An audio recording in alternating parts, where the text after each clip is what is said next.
Charlotte was supposed to be a quick in-and-out job. 3 days of meetings with a manufacturing client, then back home to Philadelphia. April of 2023 had been brutal on my schedule, with corporate sending me to a different city almost every week for these consulting gigs.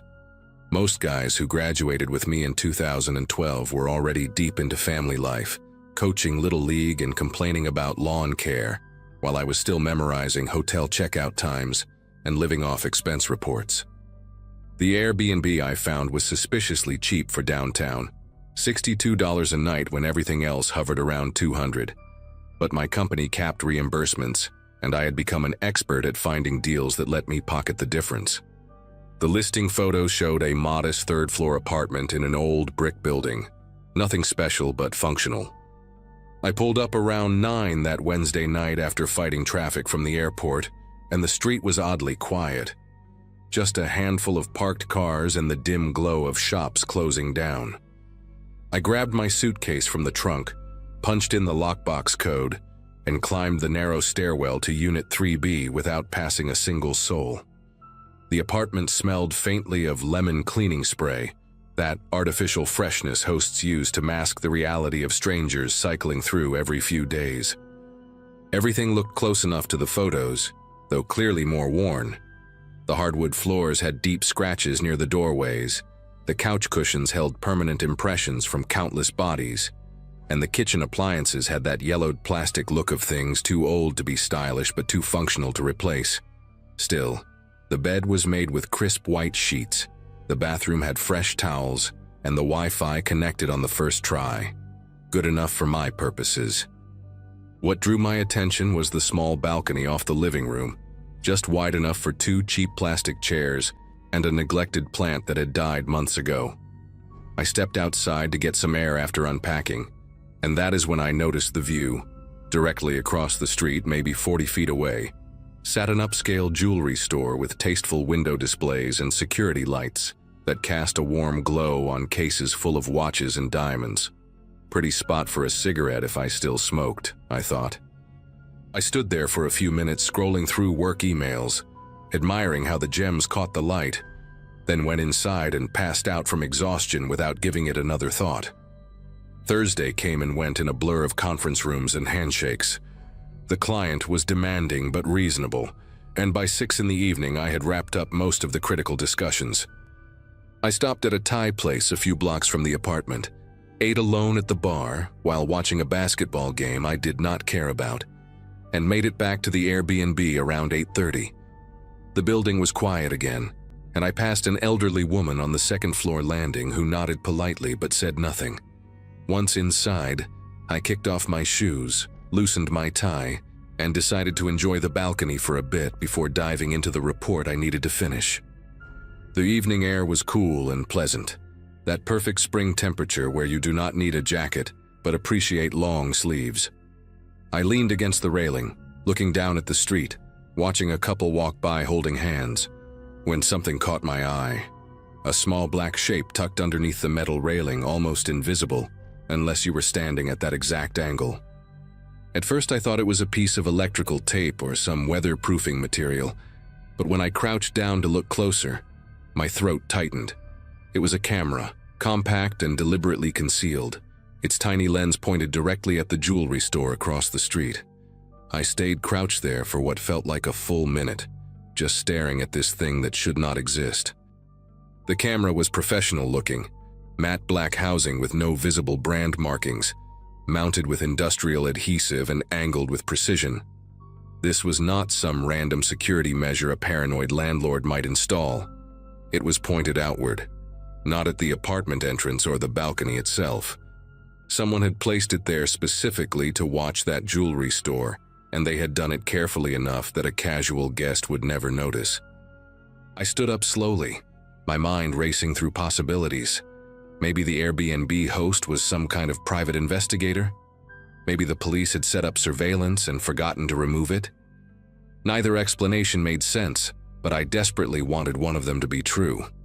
I pulled out my phone and took a few pictures of the camera from different angles, some instinct telling me I might need documentation later. Then I stepped back inside the apartment and locked the balcony door, suddenly very aware of how exposed those large windows made me feel. The jewelry store gleamed across the street, beautiful and oblivious, and I wondered what exactly I had stumbled into. I tried to convince myself I was overreacting. Maybe the previous tenant was a photography enthusiast who liked capturing street scenes. Maybe it was an old security setup the host forgot to mention. I paced around the living room for a few minutes, then decided I needed a glass of water to calm my nerves. The kitchen was small and cramped, just a narrow galley with barely enough counter space to prepare a sandwich. I opened the cabinet above the sink looking for a clean glass, found one, filled it from the tap. My hands were not steady. As I turned to set the glass down, I noticed one of the drawers beneath the counter was slightly ajar, maybe half an inch open. Normally, I would have ignored it, but something about the night had put me on edge, made me hyper-aware of every detail. I pulled the drawer open, expecting to find the usual junk. Takeout menus, a can opener, maybe some dead batteries. Instead, I found a folded city map, the kind you pick up for free at gas stations, worn at the creases like it had been opened and closed dozens of times. Beneath it sat a small spiral notebook with a black cover, the type students use for class notes. I should have closed that drawer and walked away. I should have minded my own business and gone to bed. But my fingers were already reaching for the map before my brain could stop them. The map unfolded to show downtown Charlotte, and my stomach turned to ice when I saw what someone had done to it.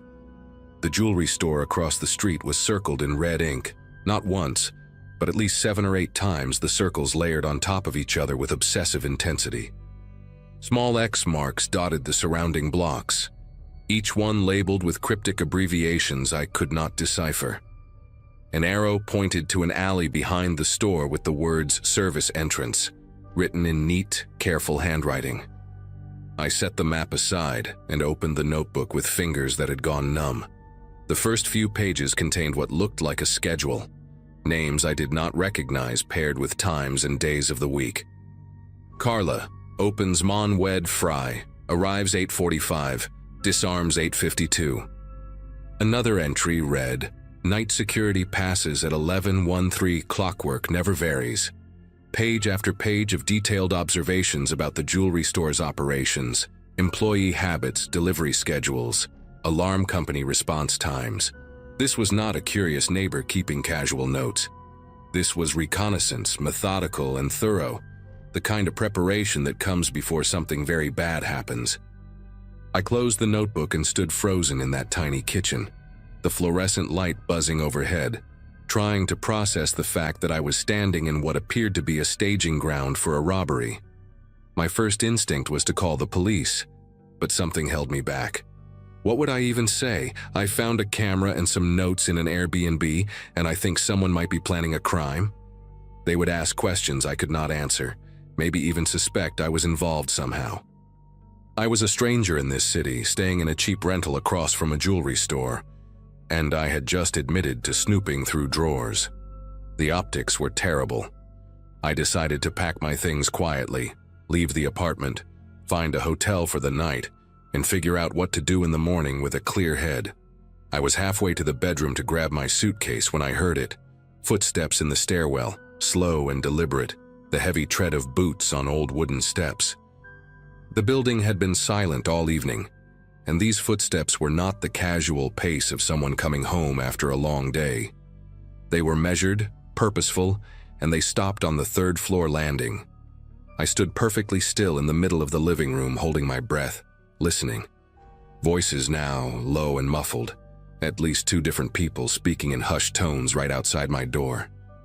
I could not make out the words, but the rhythm was unmistakable.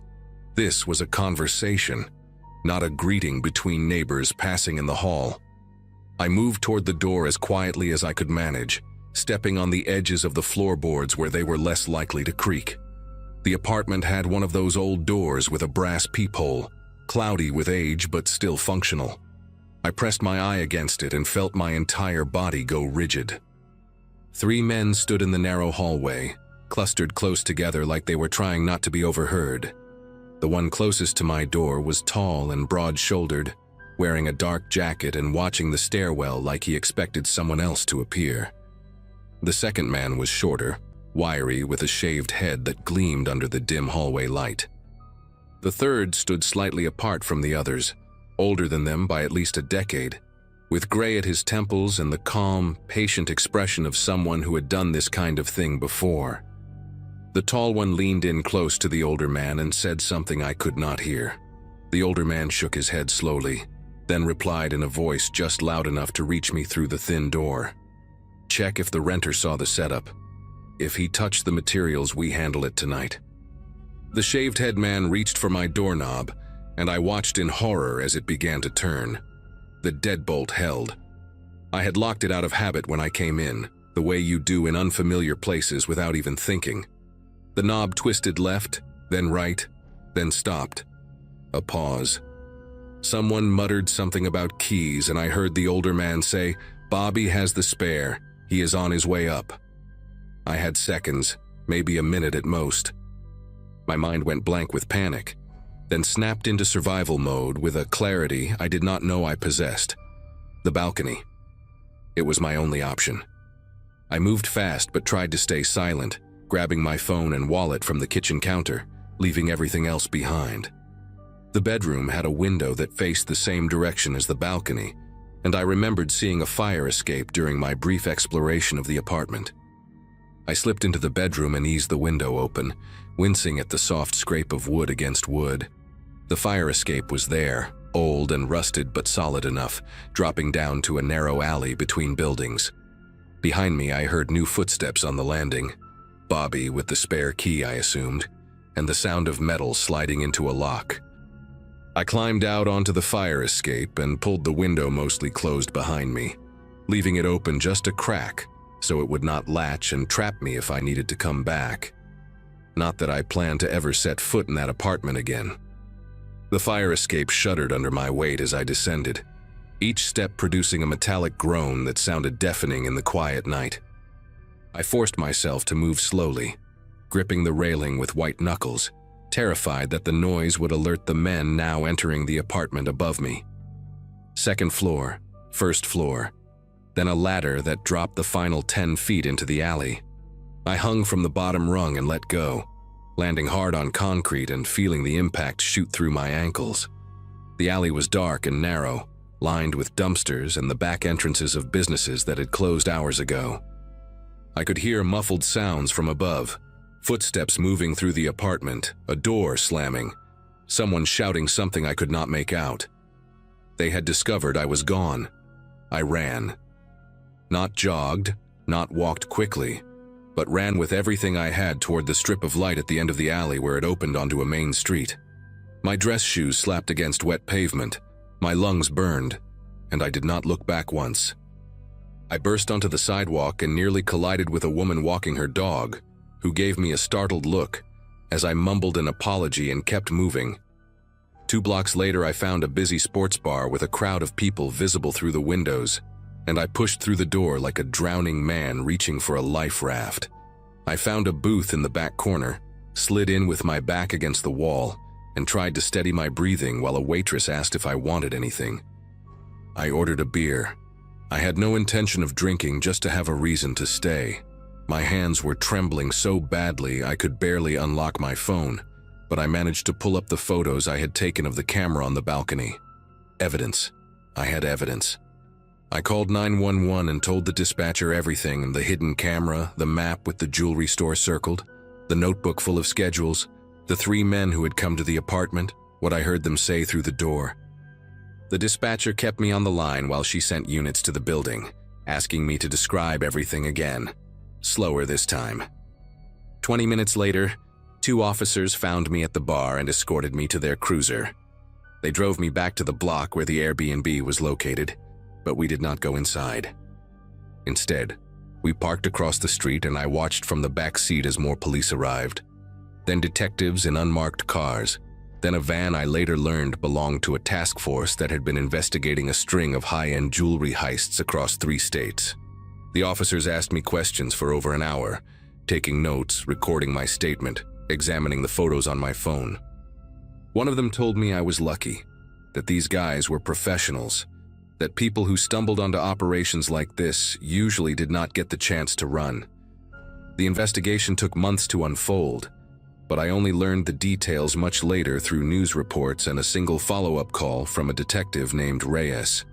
The apartment had been rented under a fake identity, paid for with prepaid cards that were nearly impossible to trace.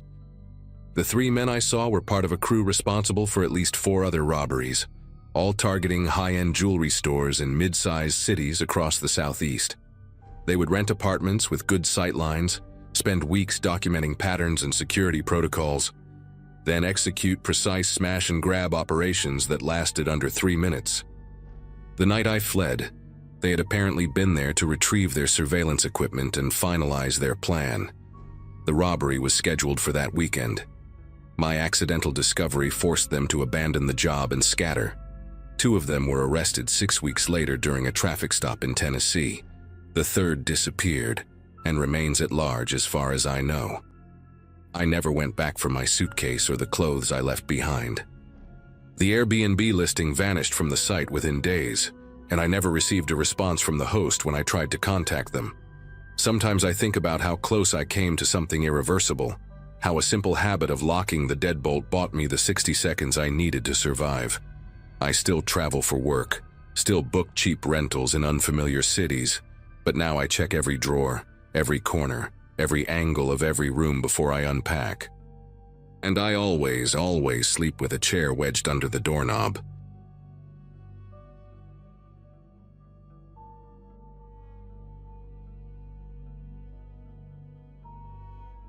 October 2022 had been rough on me in ways I still struggle to articulate.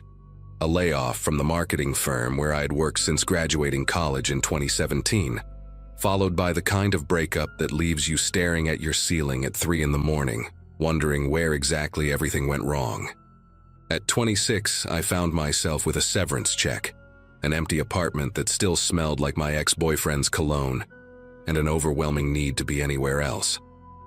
My friend Kelsey had been living in Portland for about 2 years, and she kept texting me that I should come visit, that a change of scenery would do me good. So I booked an Airbnb, an upstairs unit in a duplex on Birchwood Road, and decided to drive down from Seattle for a long weekend. The listing looked perfect in that carefully curated way rentals always do online. Exposed brick, a clawfoot bathtub, morning light streaming through tall windows. The reviews were mostly positive, guests praising the quiet neighborhood and the responsive host named Garrett. I packed a duffel bag and left on a Friday afternoon, hoping that a few days away might help me figure out what came next. I arrived at the duplex around 4 in the afternoon, and the place looked even better than the photos. It was an old Victorian painted sage green with white trim, sitting on a tree-lined street where the oaks were just beginning to show their autumn colors. The neighborhood had that established, peaceful quality. People walking dogs, kids riding bikes in driveways, the kind of scene that makes you feel safe without thinking about it. I grabbed my bag from the trunk of my Subaru and walked toward the side entrance that led up to my unit, following the check-in instructions Garrett had sent. That was when the front door of the downstairs unit swung open with enough force to rattle the frame. A man stepped out onto the porch, late 50s, maybe early 60s, with thinning gray hair and hollow cheeks that made his eyes look too large for his face. He wore a flannel shirt buttoned wrong, one side hanging lower than the other, and his gaze fixed on me with an intensity that stopped me cold in the middle of the walkway. Before I could say hello or offer any kind of greeting, he jabbed a trembling finger toward my face and spoke in a voice thick with accusation. "You came back to finish what you started, didn't you?"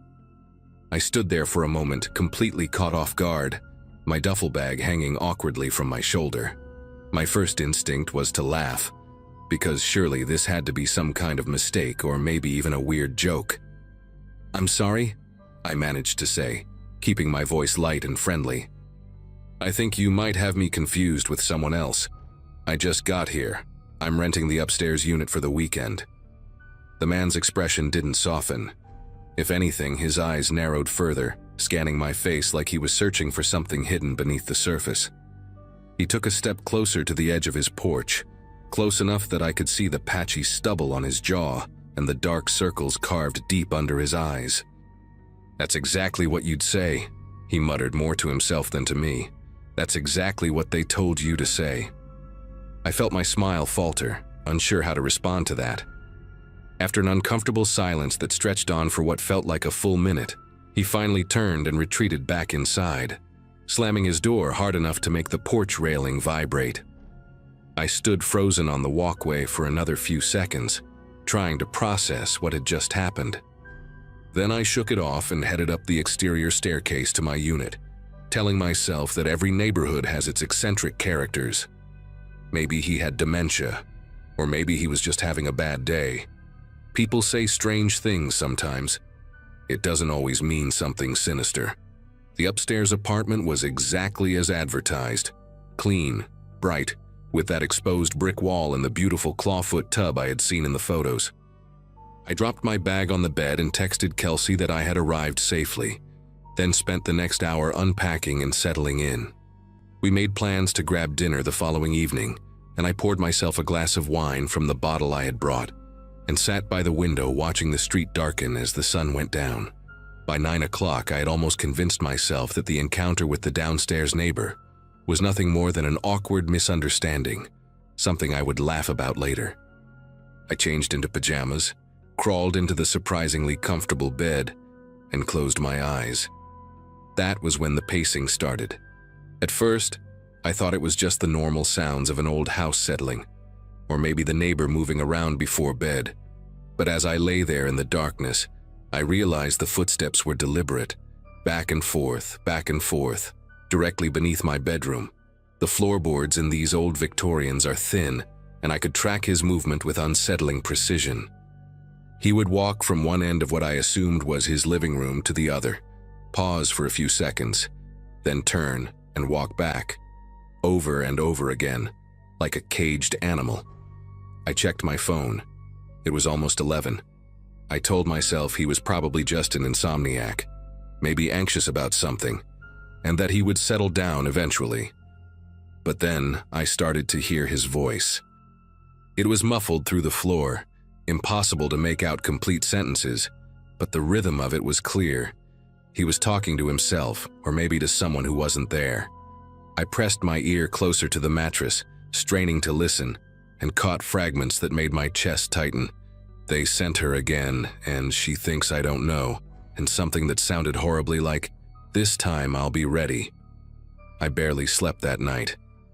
Every time I started to drift off, the pacing would resume, or I would hear that low, muttering voice rising up through the floorboards like smoke.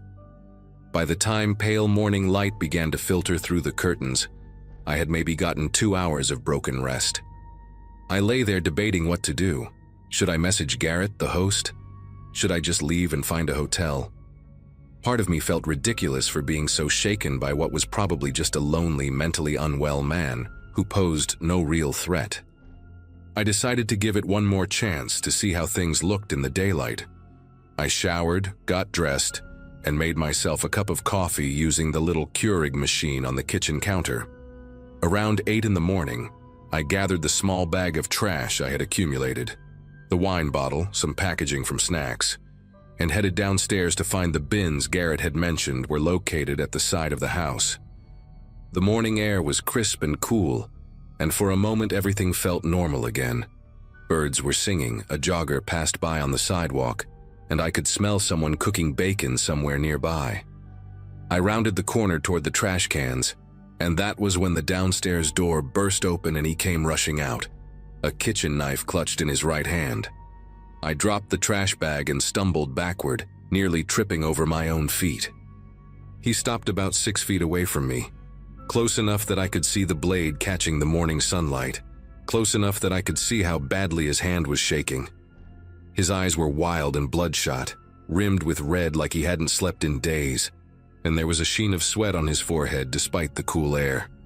"Admit it," he said, his voice cracking on the words. "Admit who hired you. I know you're one of them. I know they sent you to watch me, to report back." "Who is it? The government? My ex-wife? Just tell me the truth and maybe we can work something out." I held my hands up slowly, palms facing him, trying to keep my breathing steady even though my heart was slamming against my ribs so hard I thought I might pass out. "I don't know what you're talking about," I said, forcing my voice to stay calm. "My name is Whitney. I'm just here for the weekend. I've never seen you before in my life, I swear to God." He stared at me for a long moment, the knife trembling in his grip, and I genuinely did not know if he was about to lunge at me or collapse into tears. Then, just as suddenly as he had appeared, something in his expression shifted. His shoulders sagged, and he lowered the knife to his side, though he didn't let go of it. "That's what the last one said too," he muttered, his voice hollow now, drained of its previous intensity. "They always say that. They always have a story." He turned and shuffled back inside without another word, closing his door behind him with a soft click that somehow felt more disturbing than a slam. I stood there in the side yard, shaking, my legs feeling like they might give out beneath me. As soon as I could move again, I rushed back up to my unit and locked the door behind me, then pushed a chair against it for good measure. I grabbed my phone and immediately called Garrett, the host, my words tumbling out in a panicked rush as I described what had just happened. There was a pause on the other end of the line, and then Garrett sighed, not with concern but with what sounded almost like mild annoyance. "Oh, that's just Howard," he said, like he was explaining away a barking dog. "He's been going through a rough patch lately. Divorce, lost his job, you know how it is. He's harmless, really. Just try to avoid him and you'll be fine." I wanted to scream at him. I wanted to ask how a man waving a knife at a guest could possibly be considered harmless. But Garrett kept talking, assuring me that Howard had lived in the downstairs unit for over 3 years and had never actually hurt anyone, that he just had episodes sometimes, and that they usually passed within a day or two. He offered me a partial refund if I wanted to leave early, but said it in a tone that made it clear he thought I was overreacting. I hung up the phone feeling more alone than I had in months. Kelsey was at work and couldn't come get me until the evening, and the thought of walking back to my car, which was parked on the street right in Howard's line of sight, filled me with dread. So I stayed inside, double-checking that every window was locked, keeping the chair wedged against the door. I tried to distract myself with my phone, scrolling through social media, but I kept glancing toward the floor every time I heard a creak from below. Around noon, the pacing started again. Back and forth, that relentless rhythm that I could feel in my teeth. And then, sometime in the early afternoon, the pacing stopped, and I heard footsteps coming up the exterior staircase toward my door. I held my breath, standing in the middle of the living room, staring at the door like it might explode inward at any second. The footsteps stopped at the top of the stairs. There was a long pause, 10 seconds, maybe 15, and then a soft scraping sound, like paper being pushed across wood. I watched as a folded piece of notebook paper slid beneath the gap at the bottom of the door, coming to rest on the hardwood floor about 2 feet in front of me. The footsteps retreated back down the stairs, slow and deliberate, and I heard Howard's door open and close. I didn't move for at least a full minute. When I finally worked up the courage to pick up the note, my fingers felt numb and clumsy, like they belonged to someone else. The handwriting was jagged and uneven, pressed so hard into the paper that it had torn through in places. It read, "I know you're here to take me. I won't go quietly. I've prepared. Tell whoever sent you that I'm ready this time. I won't let it happen again." I read it 3 times, trying to make sense of it, trying to convince myself that this was just the ramblings of a sick man and not a genuine threat. But the words "I've prepared" kept echoing in my head, and I thought about that knife in his hand, and I knew I had to get out of there. I started shoving my clothes back into my duffel bag, not bothering to fold anything, just cramming it all in as fast as I could. My car keys were on the kitchen counter, and I grabbed them, clutching them so tight the metal teeth dug into my palm. I called Kelsey while I packed, and she picked up on the second ring. "I need you to stay on the phone with me," I said, my voice coming out shakier than I wanted. "I'm leaving right now, and I need someone to know what's happening in case something goes wrong." She asked me what was going on, and I gave her the short version: crazy neighbor, knife, threatening note, and she told me to call the police. I told her I just wanted to get out first, that I could call them from the road, that I didn't want to wait around for them to show up while Howard was downstairs doing God knows what. I zipped up my bag, slung it over my shoulder, and moved the chair away from the door. My plan was simple: get down the stairs as fast as possible, sprint to my car, and drive away without looking back. I took a deep breath, unlocked the deadbolt, and pulled the door open. That was when I heard the downstairs door slam open with a bang that echoed through the whole building. Heavy footsteps pounded up the wooden staircase, fast and furious, shaking the entire structure with each step. I didn't think, I just reacted. I slammed my door shut and threw the deadbolt, then shoved the chair back against it with all my strength. Kelsey was screaming my name through the phone, asking what was happening, and I couldn't even answer her because the footsteps had reached the top of the stairs, and now someone was pounding on my door so hard the hinges were rattling. "I know what you're doing." Howard's voice tore through the wood, raw and ragged and completely unhinged. "You're not taking me. You hear me? I won't let you take me like you took the others." I backed away from the door until I hit the far wall, my phone pressed to my ear, and I finally managed to choke out the words, "Call 911, Kelsey. Call them right now." The pounding continued, rhythmic and relentless, and I could see the door frame starting to splinter where the deadbolt met the wood. I looked around desperately for another way out, and that was when I remembered the window, the one that opened onto a small section of roof over the back porch. I ran to it, shoved it open, and climbed out onto the slanted shingles just as I heard the door finally give way behind me. The roof was steeper than it looked, and the shingles were slick with morning dew. I half crawled, half slid toward the edge, my duffel bag still somehow hanging from my shoulder, my phone clutched in my other hand. Behind me, I could hear Howard crashing through the apartment, knocking things over, screaming about conspiracies and surveillance and people coming to take him away. I reached the edge of the roof and looked down. It was maybe a 10-foot drop to the grass below, maybe less. I didn't let myself think about it. I tossed my bag down first, then lowered myself over the edge, hung by my fingertips for a second, and let go. I hit the ground hard, pain shooting through my ankles, but I was up and running before I even registered it. I sprinted around the side of the house toward my car, fumbling with my keys, not daring to look back. I could hear Howard somewhere behind me now, his voice carrying through the morning air, still ranting about them and the network, and how he wouldn't be taken alive. I reached my Subaru, ripped the door open, threw myself inside and locked it. My hands were trembling so badly it took me 3 tries to get the key in the ignition. When the engine finally roared to life, I peeled away from the curb without even checking for traffic, and I didn't stop driving until I was 3 miles away, parked in the lot of a grocery store, sobbing so hard I could barely breathe. The police found Howard inside the upstairs unit, sitting on the floor of the living room with the knife still in his hand. He didn't resist when they arrested him.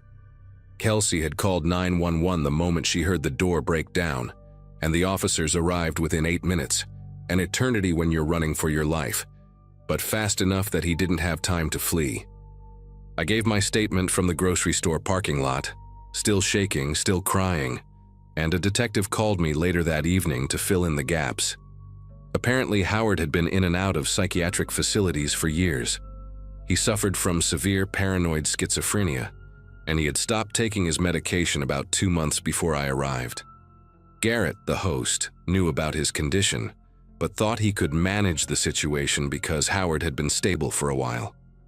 The detective told me I was lucky, that Howard had made similar accusations against a previous guest 6 months earlier, a woman who had cut her stay short after he followed her to her car. No charges were filed that time because she just wanted to forget it happened. I still think about that sometimes, about how close I came to being another story that got swept under the rug. I left a detailed review on the Airbnb listing, warning other travelers, and reported Garrett to the platform. The listing was taken down a few weeks later. I never went back to Portland, and even now, 2 years later, I still check the locks twice before bed. I still flinch when I hear footsteps on stairs. Some fears, once they find you, never really let go.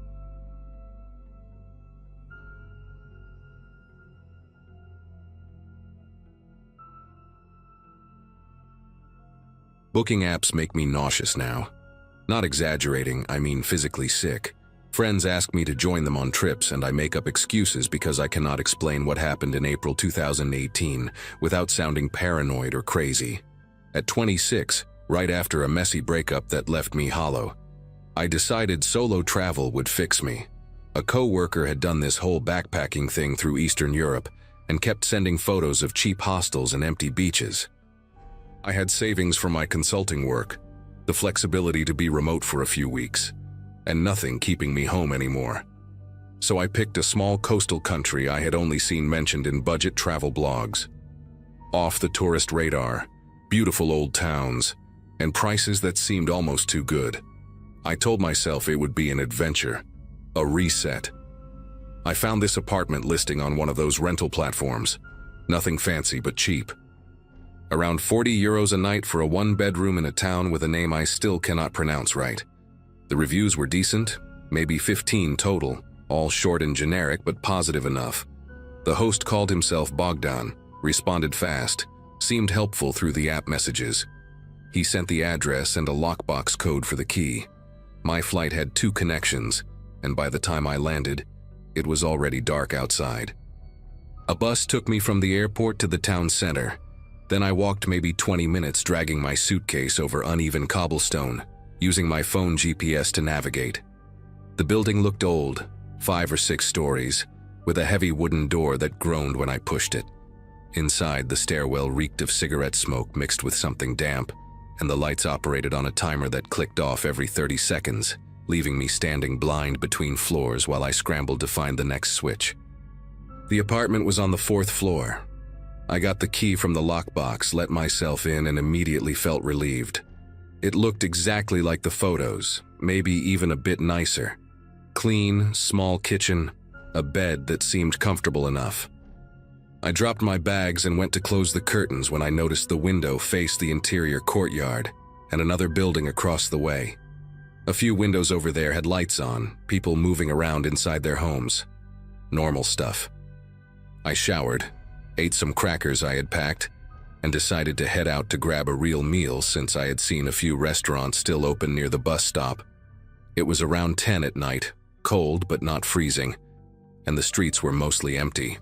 I found a place that had English on the menu, ordered some kind of meat dish using hand gestures and my translation app, and ate quickly. The waiter was polite but did not speak much English. I paid in cash, left a tip, and started walking back.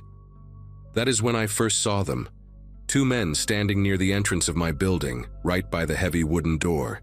They were not doing anything specific, just standing there smoking, talking quietly to each other. One was tall and thin, maybe in his 40s, wearing a dark jacket. The other was shorter, stockier, with a shaved head and a tracksuit. I would not have thought twice about it except for the way they both stopped talking and turned to look at me as I approached.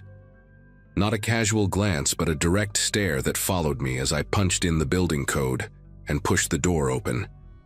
I felt their eyes on my back as I stepped inside. The door closed behind me, and I stood in the dark stairwell, heart beating faster than it should have been. I told myself I was being paranoid. Jet lag, unfamiliar place, my mind playing tricks. But something about the way they watched me, like they were expecting me, stuck with me as I climbed those 4 flights of stairs in the clicking darkness. I slept badly that night. Kept waking up to sounds I could not identify.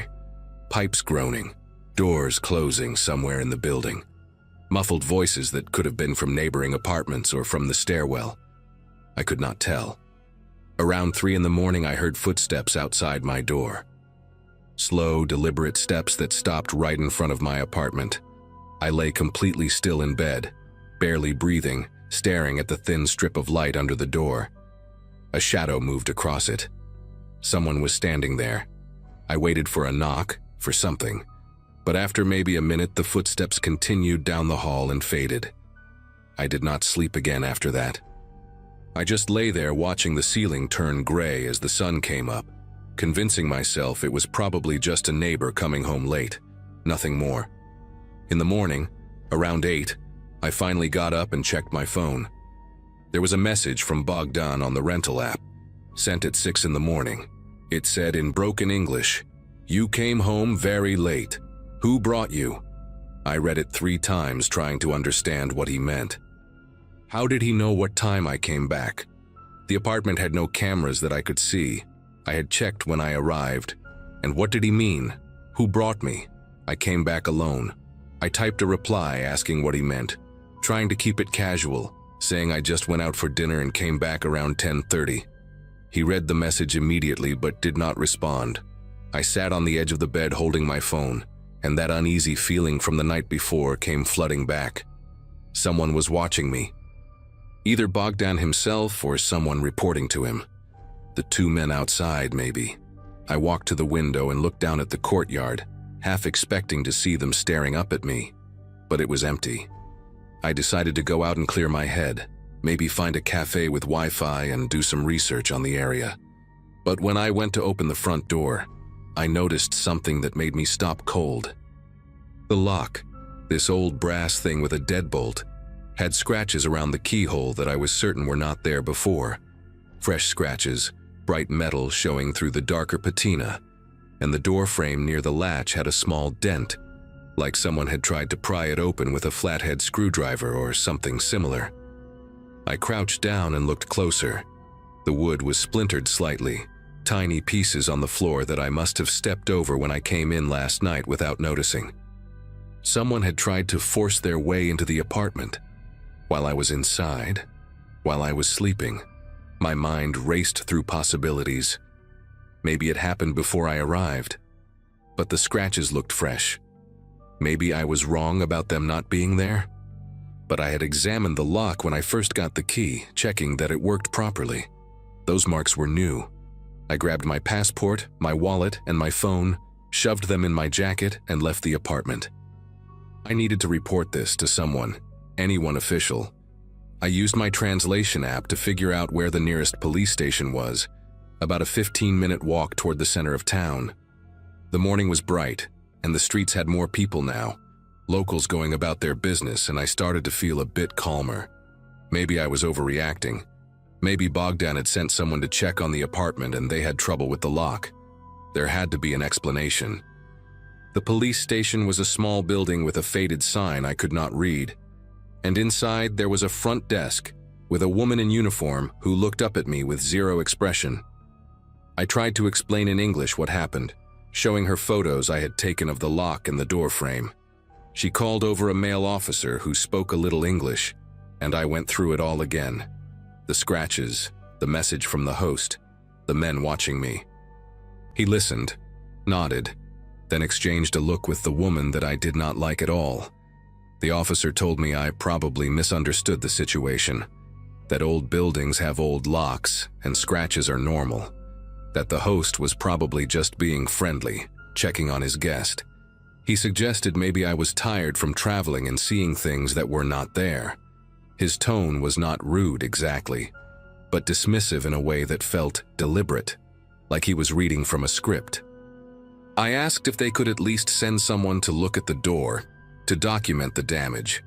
He said they were very busy, that this was not a priority matter, that I should talk to my host about getting the lock fixed. The woman behind the desk had gone back to her paperwork and was not even looking at me anymore. I stood there for a moment not knowing what else to say.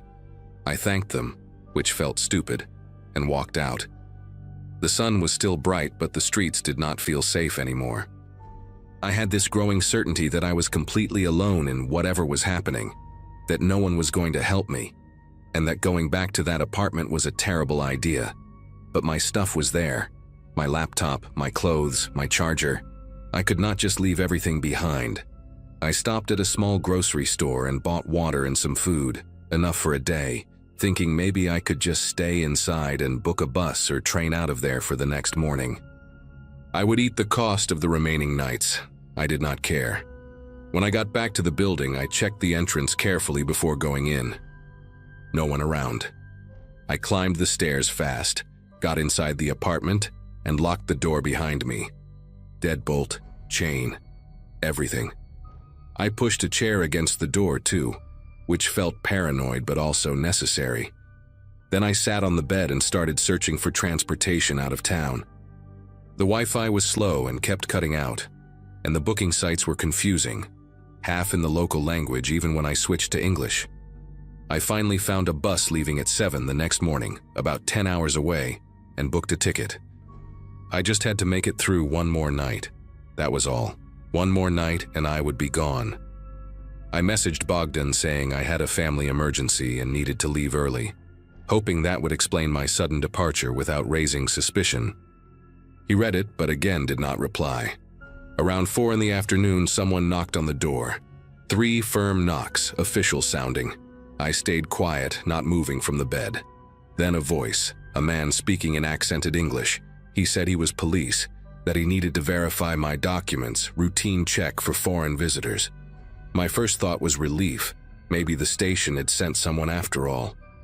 But then I remembered the officer saying they were too busy, that it was not a priority.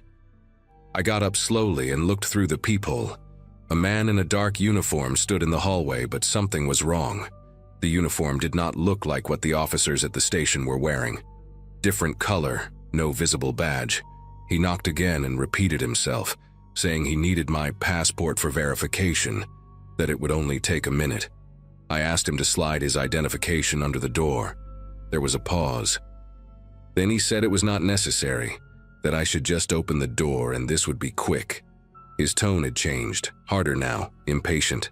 I told him I would call the station to confirm. Another pause, longer this time. Then footsteps, walking away. I watched through the peephole until he disappeared down the stairs. My hands were trembling as I grabbed my phone and tried to find the number for the police station. But when I finally got through, the woman who answered did not understand my English, and I could not make the translation app work fast enough. I gave up after a few minutes of useless back and forth. An hour later, maybe a bit more, I got a message from Bogdan. This time he wrote that I owed additional fees, something about local tourist taxes that were not included in the original booking. He said it was 200 euros and that someone would come to collect it this evening. I knew it was fake. I had researched the area before booking and there were no such fees, nothing like that amount anyway. I typed back saying I had already paid everything through the app and would not be paying anything else. He responded immediately this time. Just one line. Better you pay. Easier for everyone. I stared at those words for a long time. It was not a suggestion. It was a threat. I looked around the small apartment, at the chair still pushed against the door, at the window facing the courtyard, at my suitcase half packed on the floor. The sun was starting to go down and the room was getting darker. I thought about calling the embassy, but I did not even know if there was one in this country, or how long it would take them to do anything. I thought about just grabbing my bag and running to the bus station, spending the night there if I had to. But the bus did not leave until 7 in the morning, and I did not know if the station was even open overnight or safe to stay in. Around 9 that night they came. I heard them before I saw anything, footsteps on the stairs, more than one person, and then they stopped outside my door. A soft knock, almost polite, then a voice I recognized, the same accent as the fake officer but different, rougher. He said my name, pronounced it wrong but close enough. Said they were there to collect what I owed, that I should open the door and we could sort this out like adults. I did not answer, did not move. Another knock, harder this time. Then the second voice, the one I had not heard before, said something in their language to the first guy. I heard what sounded like metal touching metal near the lock. They were trying to get in. I grabbed my phone and did the only thing I could think of. I started a video, pointed it at the door, and said out loud in English that I was recording, that I had contacted my embassy, that people knew where I was. Complete lies, all of it. But I said it loud and clear. The sound stopped. Silence for maybe 10 seconds that felt like an hour. Then the first voice again, calm now, almost amused. He said, okay, no problem.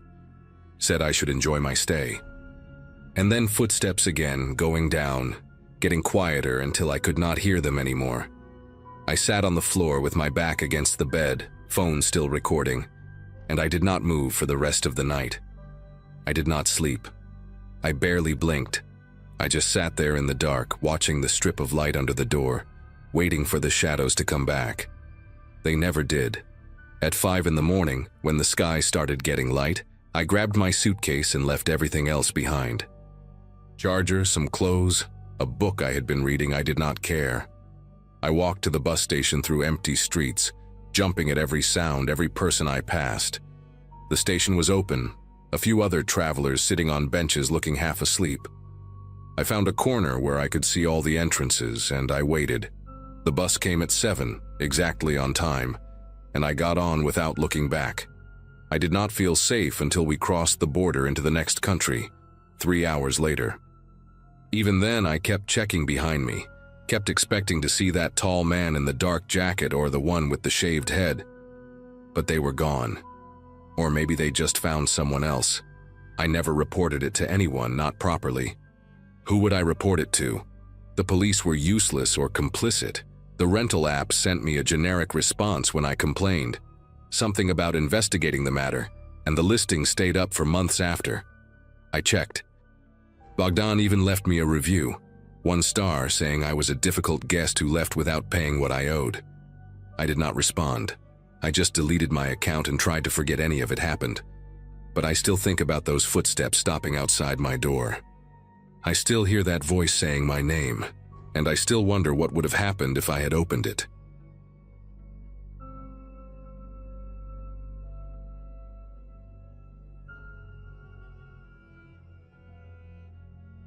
Renting out my basement seemed like the smartest financial decision after my divorce finalized in early 2023. My daughter had just started college at Ohio State, and between tuition payments and the mortgage on a house I probably should have sold, the extra income from short-term rentals felt like a lifeline. The basement suite was perfect for it. Separate entrance through the side gate, its own bathroom, a small kitchenette I had installed myself over one weekend. My buddies from the fire station where I worked as a dispatcher thought I was crazy for letting strangers sleep 15 feet below my bedroom. But after hosting maybe 40 or 50 guests over 8 months without a single issue, I figured I had the system down. Background checks, verified profiles, a strict no parties policy written in bold on the listing. What could go wrong with a couple booking a weekend for a work trip, right? They showed up on a Friday afternoon in late October, and I remember thinking they looked almost too ordinary.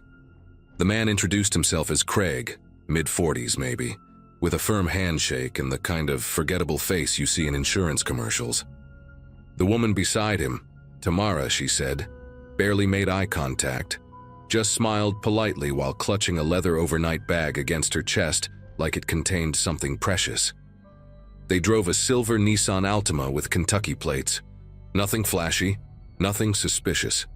I gave them the standard tour, showed them how to work the thermostat, pointed out the fire extinguisher under the sink because old habits die hard. Craig asked about the neighborhood, whether it was quiet at night, and I told him this was the most boring street in Columbus. Nothing ever happened here. He laughed at that, this short little chuckle that seemed genuine enough at the time. I handed over the keys and told them to enjoy their stay, then went upstairs to heat up leftover pasta and watch the Buckeyes lose another game. If I had paid closer attention to the way Tamara kept glancing at the windows, measuring them with her eyes, maybe I would have seen what was coming. Friday night passed without incident. I heard them moving around down there, normal sounds, footsteps, the TV mumbling through the floorboards, water running through the pipes. Saturday morning I left early for a 12-hour shift at the station, and when I came back around 11 that night, the house was dark and quiet. I figured they had gone to bed early, maybe tired from whatever work thing brought them to town. I made myself a sandwich, answered a few texts from my daughter complaining about her roommate, and crashed hard. It was around 2 in the morning when the thumping woke me up. Not loud exactly, but rhythmic, like someone was moving furniture or dragging something heavy across the basement floor. I lay there for a few minutes, staring at the ceiling, telling myself it was nothing. People shuffle around at night, especially in unfamiliar places. But then I heard voices. Not just 2 voices, but several, layered on top of each other, a low hum of conversation punctuated by occasional laughter. I sat up in bed and checked my phone, half expecting a message from Craig apologizing for having a friend over. Nothing. I pulled on sweatpants and walked to the back of the house where I had installed a small security monitor that showed feeds from 3 cameras: front porch, backyard, and the side gate that led to the basement entrance. The front porch was empty, just my truck parked in the driveway under the streetlight. The backyard showed nothing but shadows and the old swing set my daughter used to love. But the side gate camera made me sit down on the edge of my bed and just stare. There were people streaming through one after another, at least a dozen that I counted in the span of 2 minutes. Men and women, some carrying bags, some carrying nothing, all of them disappearing around the corner toward the basement door. None of them looked up at the camera. They knew exactly where they were going, like they had done this before. I watched a guy in a black hoodie prop the gate open with a brick so it would not swing shut, making it easier for whoever came next. My listing specifically said maximum 2 guests. I had charged Craig for 2 people. And now there were at least 15 strangers in my basement, and I had no idea what they were doing down there. I spent the next hour going back and forth with myself about what to do. Part of me wanted to march down there and demand everyone leave, but another part, the part that had worked emergency dispatch long enough to hear how quickly situations turn violent, told me to wait until morning. These were not college kids throwing a house party. The people I saw on that camera moved with purpose, silent and organized. Around 3:30, the thumping stopped, and the voices faded to nothing. I finally fell into a shallow sleep with my phone clutched in my hand, the security app still open. When I woke up at 7, pale Sunday light coming through the blinds, I went straight to the back window that overlooked the yard. What I saw made me grab the windowsill just to steady myself.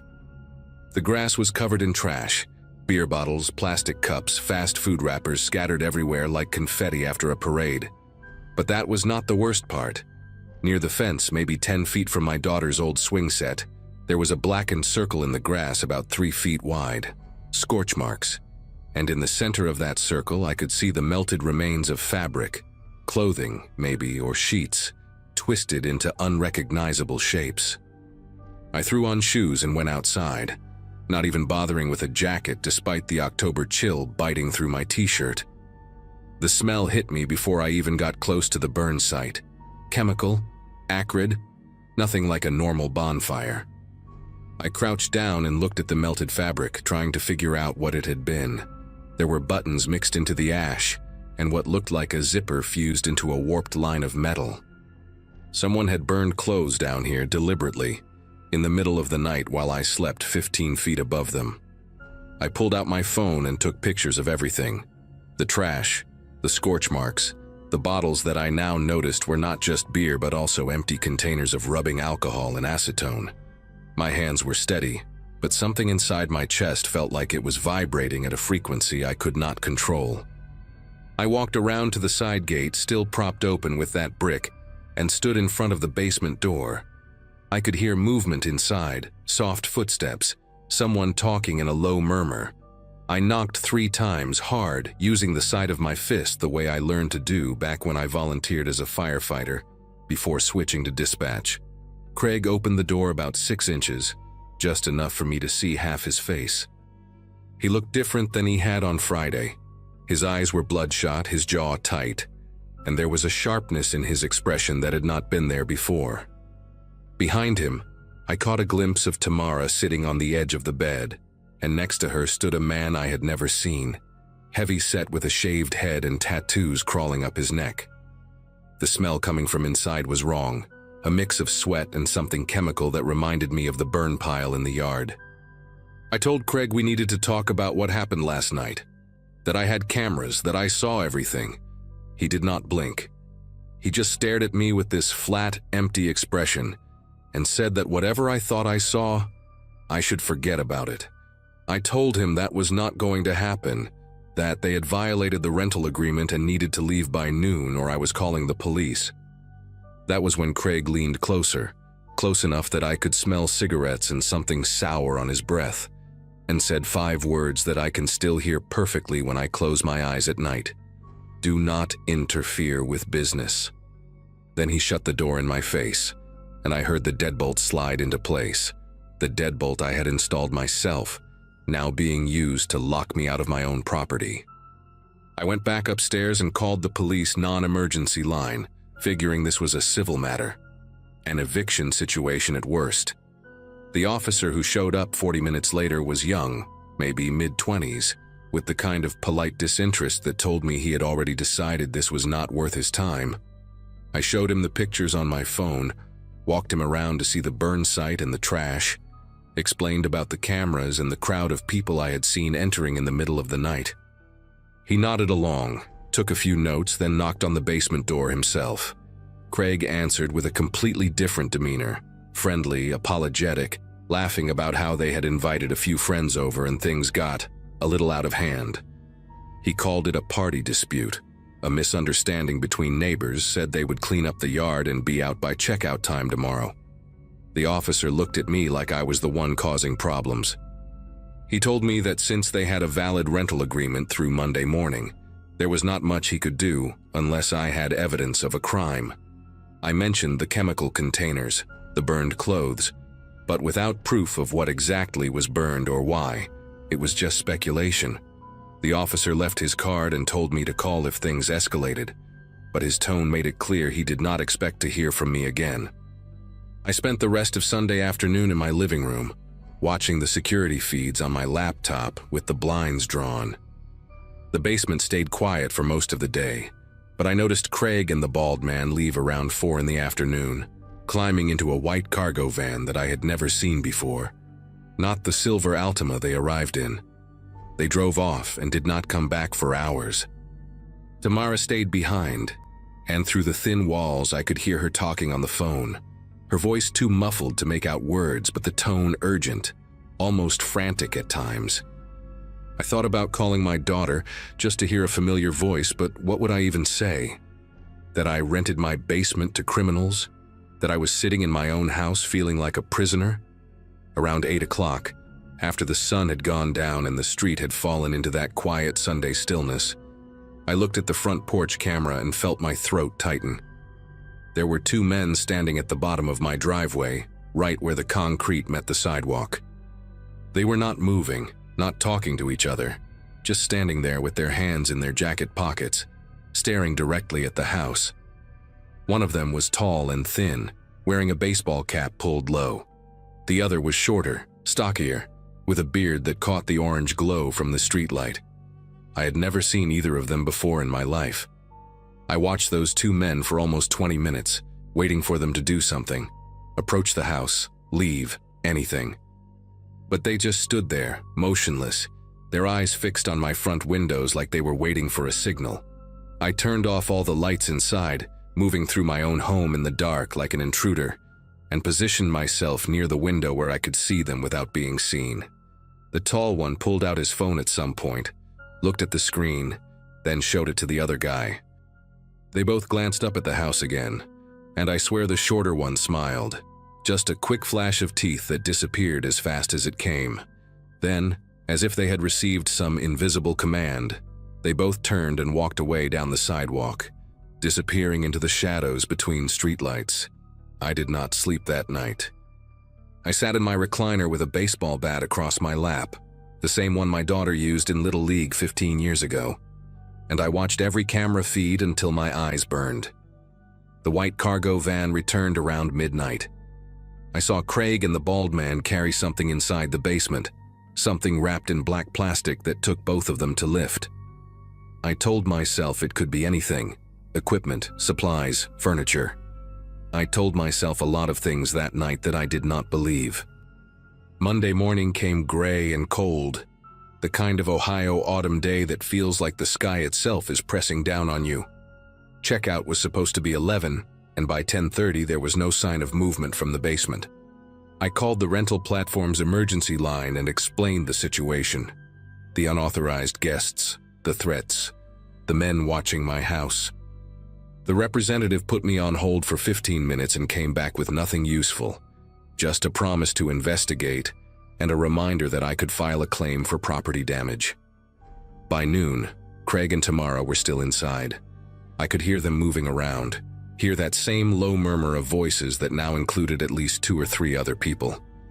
I made a decision then, probably stupid in hindsight, but I was running on no sleep and pure adrenaline. I grabbed my phone, hit record on the camera, and used my master key to open the basement door. The smell hit me first, chemicals stronger than before, mixed with something organic and rotten underneath. The living area looked like a bomb had gone off. Mattresses on the floor, trash everywhere, bottles and cans and food containers piled in corners. But it was the back room, the small storage space I used to keep Christmas decorations, that made me stop breathing. There were plastic containers lined up against the wall, the kind you buy at hardware stores, with handwritten labels I could not read from where I stood.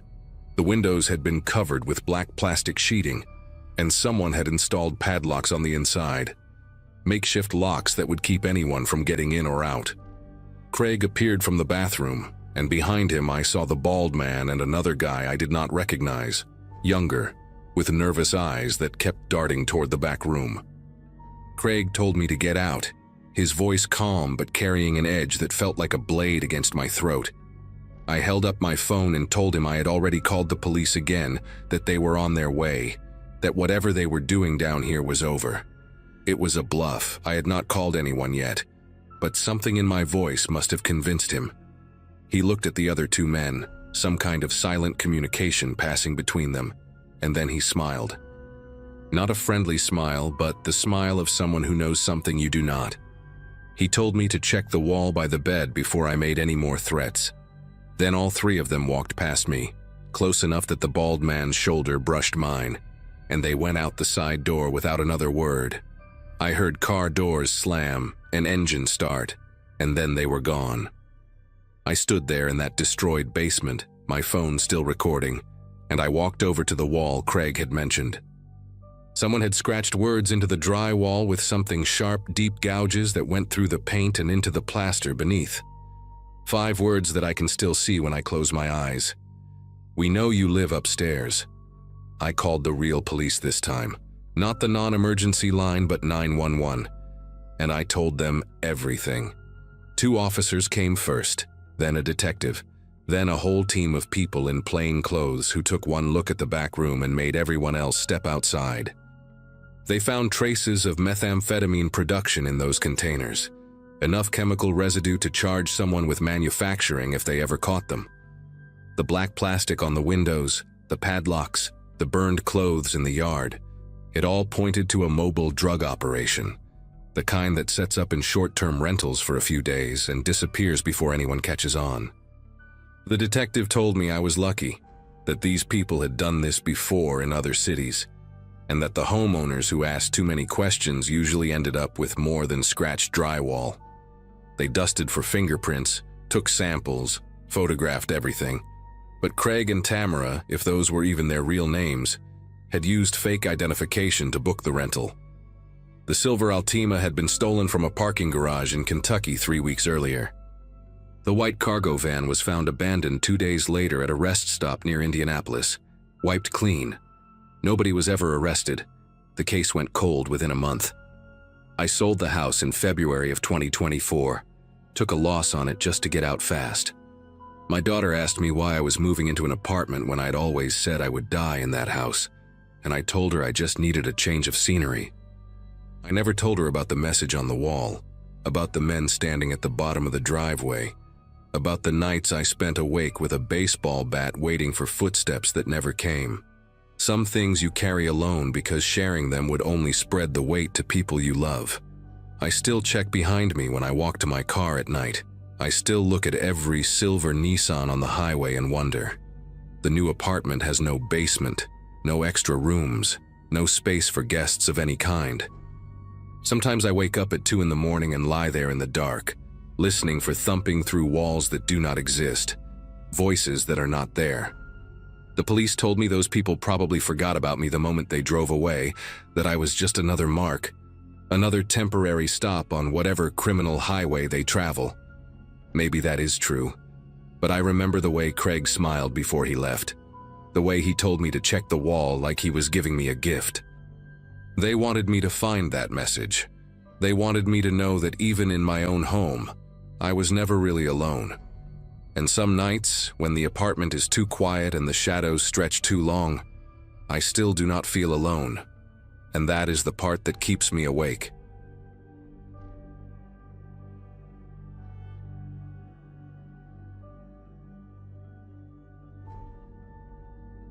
After 7 years of grinding through tax season after tax season at an accounting firm in Denver, I had finally done it, saved enough for a real trip. Not some weekend getaway to Vegas, or a cruise with watered-down drinks, but an actual solo adventure through Portugal. My sister thought I was crazy for traveling alone at 26, but something about wandering through cobblestone streets with no itinerary felt like the reset I desperately needed. I landed in Lisbon on a Wednesday morning in late September 2024, jet-lagged but buzzing with that particular kind of excitement you only get when everything is unfamiliar. The plan was simple: spend 3 days in the capital, then head to Porto for another 4 before flying home. I had booked accommodations through Airbnb, choosing places that looked authentic rather than touristy. For Porto, I found what seemed like a steal: a private room inside a 19th century townhouse in the Ribeira district, hosted by a man named Gaspar who had dozens of 5-star reviews praising his hospitality and local recommendations. When I arrived at the address on that Sunday afternoon, the house exceeded my expectations in ways that made me giddy. It sat on a narrow street that wound up from the Douro River, its blue and white azulejo tiles gleaming in the autumn sun. Gaspar greeted me at the heavy wooden door with a warm handshake and a smile that crinkled the corners of his eyes. He was perhaps in his early 60s, with thick gray hair combed back, and a neatly trimmed beard that gave him an almost grandfatherly appearance. His English was broken but enthusiastic, peppered with Portuguese phrases he would then translate with exaggerated hand gestures.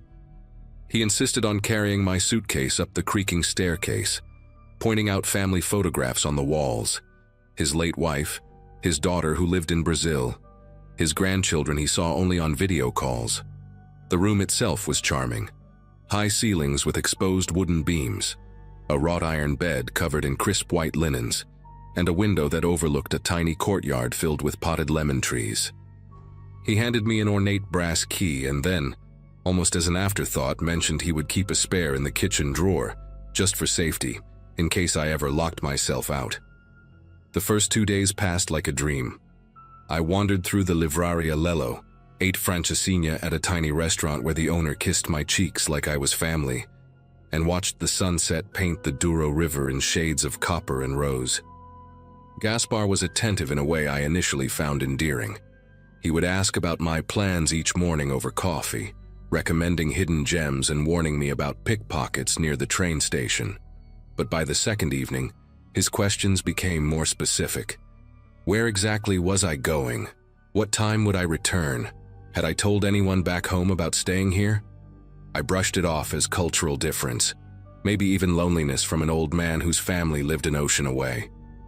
When I mentioned I was meeting a group from my hostel in Lisbon for dinner, he frowned slightly and said it was dangerous for a woman to walk alone after dark.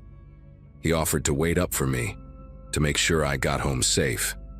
I thanked him, but declined, laughing nervously as I grabbed my jacket and headed out into the cool evening air. That night I came back earlier than expected, around 9:30 instead of 11, because one of the girls in the group had gotten food poisoning and everyone decided to call it an early night. The narrow street was quiet except for a television flickering blue through a neighbor's window. I unlocked the front door as quietly as I could, not wanting to disturb Gaspar if he had already gone to bed. But as I climbed the stairs, I heard footsteps above me, quick and shuffling, followed by the distinct creak of my bedroom door. My heart began pounding against my ribs as I reached the landing. There, standing in my doorway with my backpack clutched against his chest, was Gaspar. For a moment, neither of us moved.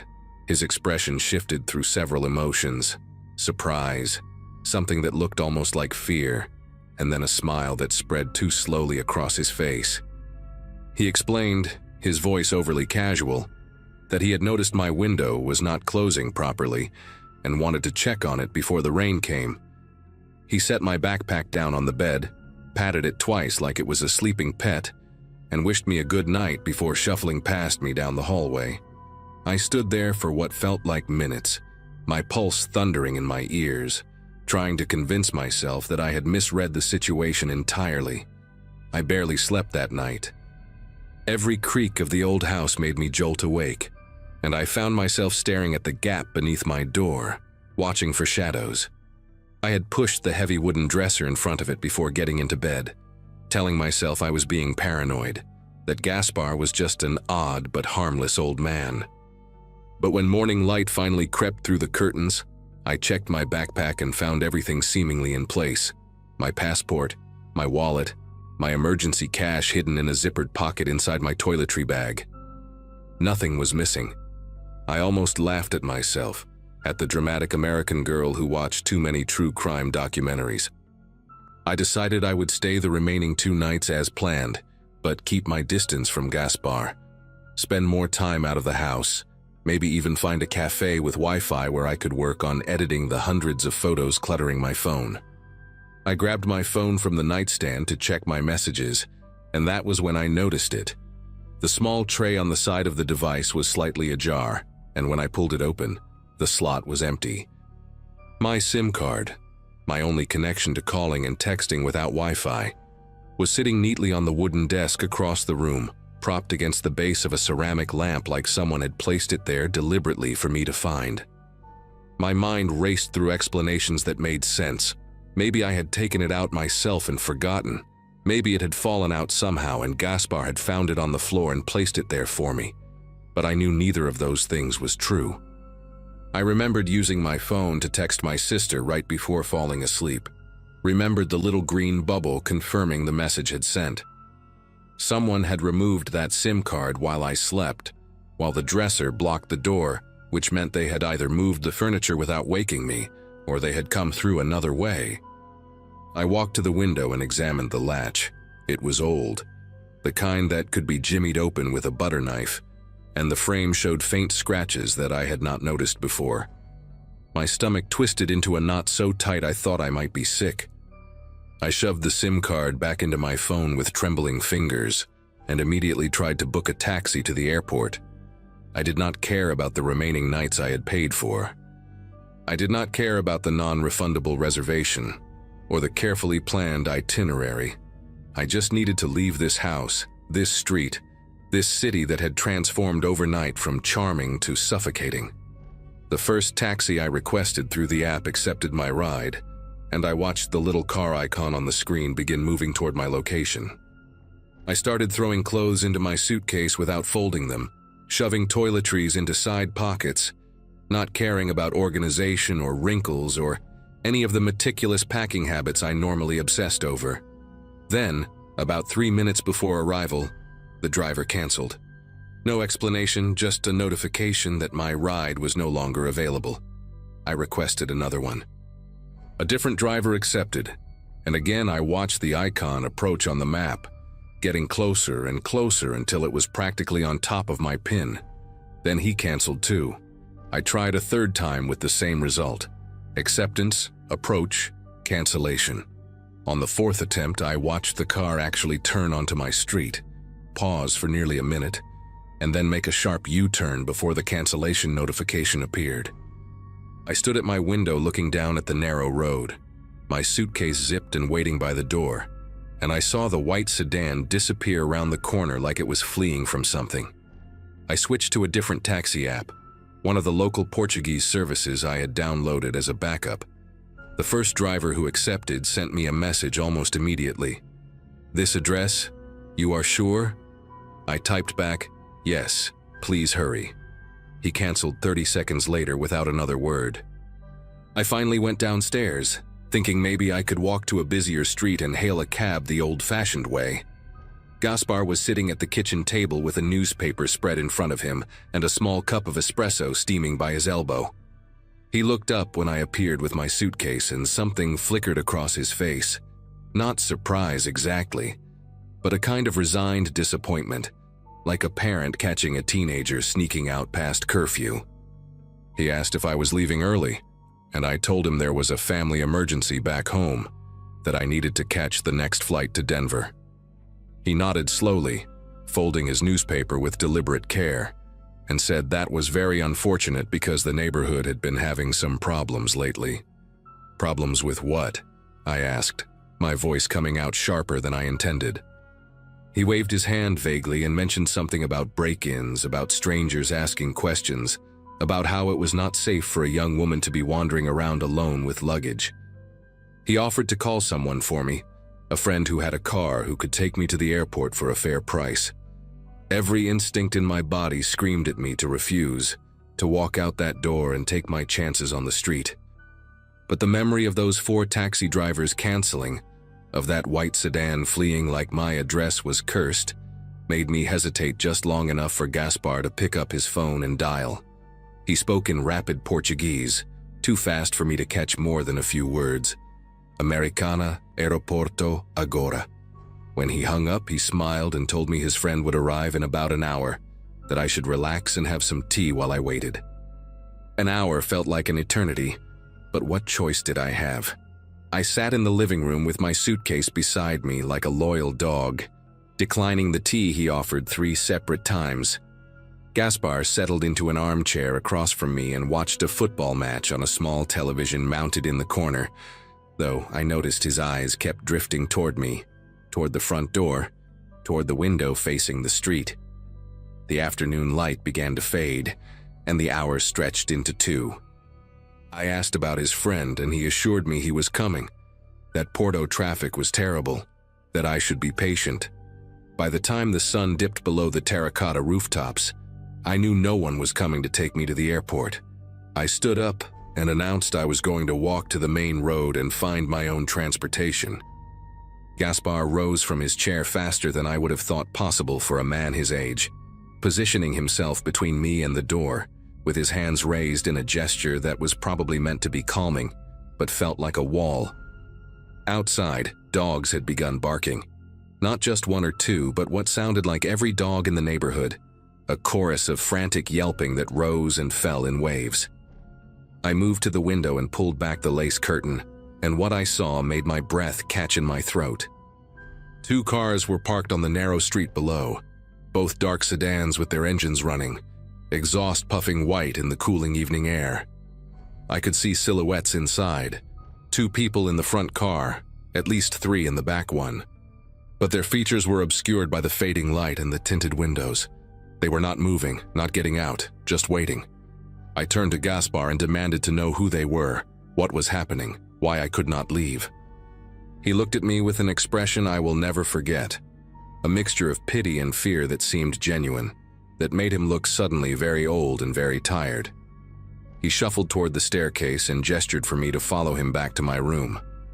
When I refused, he leaned in close enough that I could smell the coffee on his breath and the faint mustiness of his wool sweater.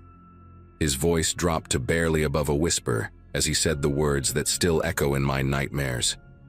"You cannot leave tonight. People are asking about you." I grabbed his arm and demanded answers. Who was asking? What did they want? What had he done? Gaspar pulled away and sank into a chair like a man defeated by something far larger than himself. In halting English mixed with Portuguese I could barely follow, he explained that he owed money to certain people, the kind of people who did not take no for an answer, the kind who noticed when young foreign women with American passports stayed alone in houses they controlled. He swore he had not meant for any of this to happen, that he had only mentioned me in passing, that he thought they just wanted to look at my documents to see if I was worth anything. Worth anything? Those words hung in the air like poison. He said the men outside had been watching since yesterday, that they had connections at the taxi companies, that the whole neighborhood knew better than to interfere. I felt the walls closing in, felt the ancient house transform from a charming relic into a cage, with blue tiles and lemon trees. But beneath the terror, something else ignited. A cold, sharp fury that burned through the panic and left me thinking with terrible clarity. I told Gaspar I needed to use the bathroom, and he nodded wearily, too broken to suspect anything. I locked myself in the small washroom off the kitchen, pulled out my phone, and connected to his Wi-Fi.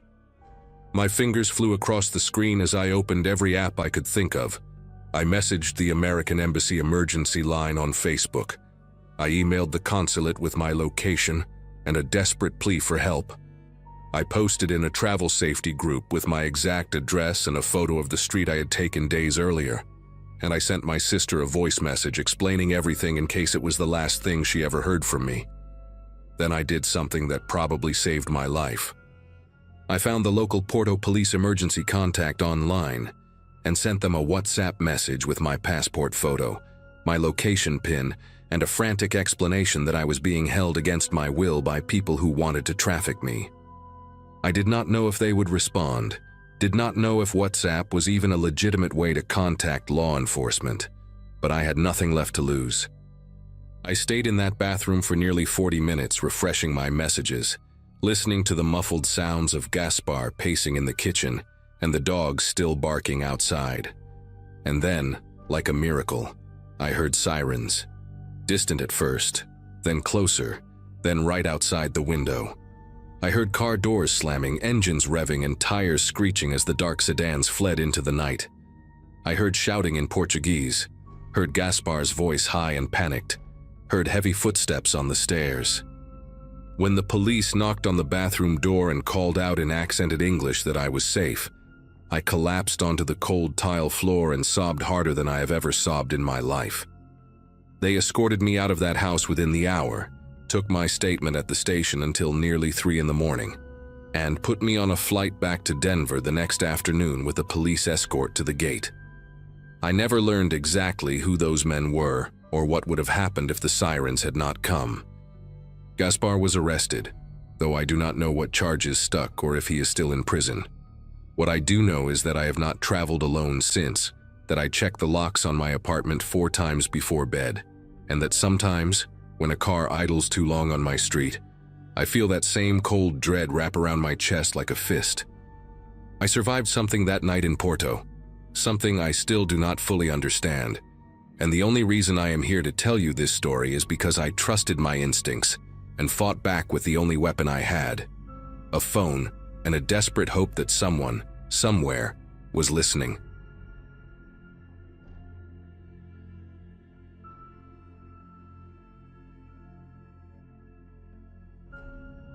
My company sent me to Austin for a software training conference back in March of 2018. 4 days, all expenses paid, which sounded great until I saw the hotel options they approved. $60 a night in downtown Austin gets you a room that smells like cigarette smoke and desperation. So I did what most people my age do now, and booked a rental apartment instead. Found a nice-looking place about 6 blocks from the convention center. Modern building, great reviews, hosted by a guy named Craig who had over 200 5-star ratings. The listing photos showed this sleek 1-bedroom unit with floor-to-ceiling windows, a kitchen island with bar stools and a sofa bed in the living area. $90 a night, way better than the motel options. I messaged Craig a few questions about check-in. He responded within minutes, super friendly. Seemed like a solid choice. My girlfriend even joked that she wished she could come along because the place looked nicer than our actual apartment back in Columbus. I got to Austin around 3 in the afternoon after a connecting flight through Dallas. Craig had set up one of those keypad locks, so I just punched in the code he texted me and let myself in. The apartment looked exactly like the photos, which is always a relief with these rentals. Clean, modern, that generic IKEA furniture vibe, but in a good way. Big windows overlooking a courtyard, decent natural light. I dropped my suitcase in the bedroom, checked out the bathroom, opened the fridge to see if there was anything inside.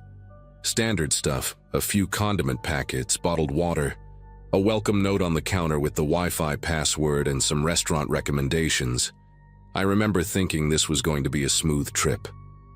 I had the rest of the afternoon free before the conference started the next morning, so I figured I would grab dinner somewhere nearby, maybe walk around a bit. That was the plan anyway. I wish I had just stayed in some crappy hotel instead. I came back from dinner around 8, full from some decent barbecue at a place a few blocks away. The sun was setting and the apartment had that warm orange glow from the windows. I kicked off my shoes, grabbed a beer from the welcome pack Craig had left in the fridge, and settled onto the sofa bed to watch something on my laptop. That is when I first noticed the motion sensors. There were 3 of them mounted in different spots around the main living area. Small, white rectangular boxes about the size of a deck of cards. One near the front door, one in the hallway leading to the bedroom, and one mounted on the wall right next to the kitchen island, maybe 7 feet up. I figured they were part of the security system, the kind that triggers an alarm if someone breaks in. The listing had mentioned the building had good security features, so I did not think much of it. But I remember glancing at the one near the kitchen and noticing its little LED light was blinking green every few seconds. The other 2 had solid red lights, no blinking. I thought maybe it was a different model or something. Did not give it more than a passing thought. Around 11, I was getting ready for bed when the power in the apartment flickered. Just for a second, lights went out and came back on. Probably nothing unusual for an older building, except this place was supposed to be recently renovated. I was standing in the kitchen getting a glass of water when I noticed the motion sensor near the island again. The power had just flickered off, but that green light was still blinking. Same rhythm, same interval. That struck me as weird because if the power cut out, even for a second, should not the sensor reset or go dark? I stood there watching it for maybe 30 seconds, and it just kept doing its thing. Blink, pause, blink, pause. I walked over to the one by the front door and its red light had gone solid again after the flicker, like it had rebooted. Same with the hallway one. But the kitchen sensor kept blinking like nothing had happened. I am not a paranoid person by nature, but something about that inconsistency got stuck in my head. I told myself it was probably just a battery backup or a different brand. I went to bed, but I kept thinking about that blinking light in the dark. The next morning I woke up early, around 6, even though my first session at the conference was not until 9. I made coffee using the little machine on the counter and found myself staring at that sensor again. In the daylight, I could see it more clearly. It looked newer than the other 2. The plastic was shinier, less dusty. The other sensors had that slightly yellowed look that white electronics get after a couple years. This one looked like it had been installed recently. I pulled one of the bar stools over and climbed up to get a closer look. The sensor by the front door had a small logo on it, some security company brand I did not recognize, and a serial number sticker. The hallway one had the same, but the kitchen one was different. No logo, no serial number, just a plain white casing with a tiny dark circle in the center that I had not noticed before. I remember my heart started beating a little faster when I saw that circle. It was maybe the size of a pencil eraser, slightly recessed into the plastic. I told myself it was probably just a light sensor or an infrared detector. Motion sensors have those, right? But why would this one look so different from the others? I got down from the stool and grabbed my phone. I typed the brand name from the other sensors into a search and found the security company website. They made basic home security equipment, motion detectors, door alarms, that kind of stuff. I looked at their product catalog and found models that matched the sensors by the door and hallway perfectly. Then I searched for one that matched the kitchen unit. Nothing. Not a single product on their site looked like that plain white box with the little dark circle. I went back to the listing page for the apartment and read through the description again. Craig had written that the unit featured a smart security system with motion detection. I scrolled through the photos and found one shot of the living room from an angle that showed the kitchen area. I zoomed in as much as my phone would let me. The photo was from maybe a year ago based on the listing date. In that picture, there was no sensor mounted near the kitchen island, just bare wall. My mouth went dry. That sensor had been added sometime in the last year, and it was not the same brand as the rest of the system. I skipped breakfast. I was supposed to be at the convention center in 2 hours, but I could not stop thinking about that device on the wall. I pulled the bar stool over again and climbed up, this time with my phone flashlight on. I angled the light directly at that little dark circle, and my stomach turned. Through the tiny opening, I could see the unmistakable glint of glass. A lens. I had worked briefly at an electronics store during college and I knew what camera lenses looked like, even miniature ones. This was not a motion sensor. I climbed down and sat on the stool for a while, just processing. My mind was racing through possibilities. Maybe Craig had a legitimate reason. Maybe it was for security in case of break-ins. But why would he hide it? Why make it look like the other sensors? And why point it directly at the living area where the sofa bed was, where I had been sitting in my underwear the night before watching videos on my laptop? I felt sick. I actually felt physically sick, like I needed to throw up. I went to the bathroom and splashed water on my face, trying to calm down and think clearly about what to do next. I decided I needed to know for sure before doing anything drastic. I grabbed a butter knife from the kitchen drawer and climbed back up on the stool. The device was mounted with 2 small screws. Phillips head, nothing complicated. I hesitated for a second, thinking about whether I was allowed to tamper with the host's property. Then I thought about someone watching me sleep and I stopped caring about the deposit. The screws came out easily, too easily, like they had been removed before. The device popped off the wall and I held it in my hands. It was light, maybe a few ounces. I turned it over and found a small label on the back with a model number and a brand name I recognized immediately: Nanny Cam Pro.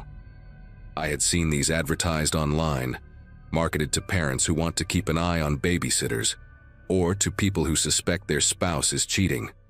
Wireless, battery-powered, connects to an app on your phone so you can watch the feed remotely. The battery explained why it kept blinking during the power outage. This thing was not connected to the apartment security system at all. It was streaming video to someone's phone, and that someone had positioned it to capture everything happening on the sofa bed and kitchen area. I took photos of everything: the device, the label, the spot on the wall where it had been mounted, the 2 screws.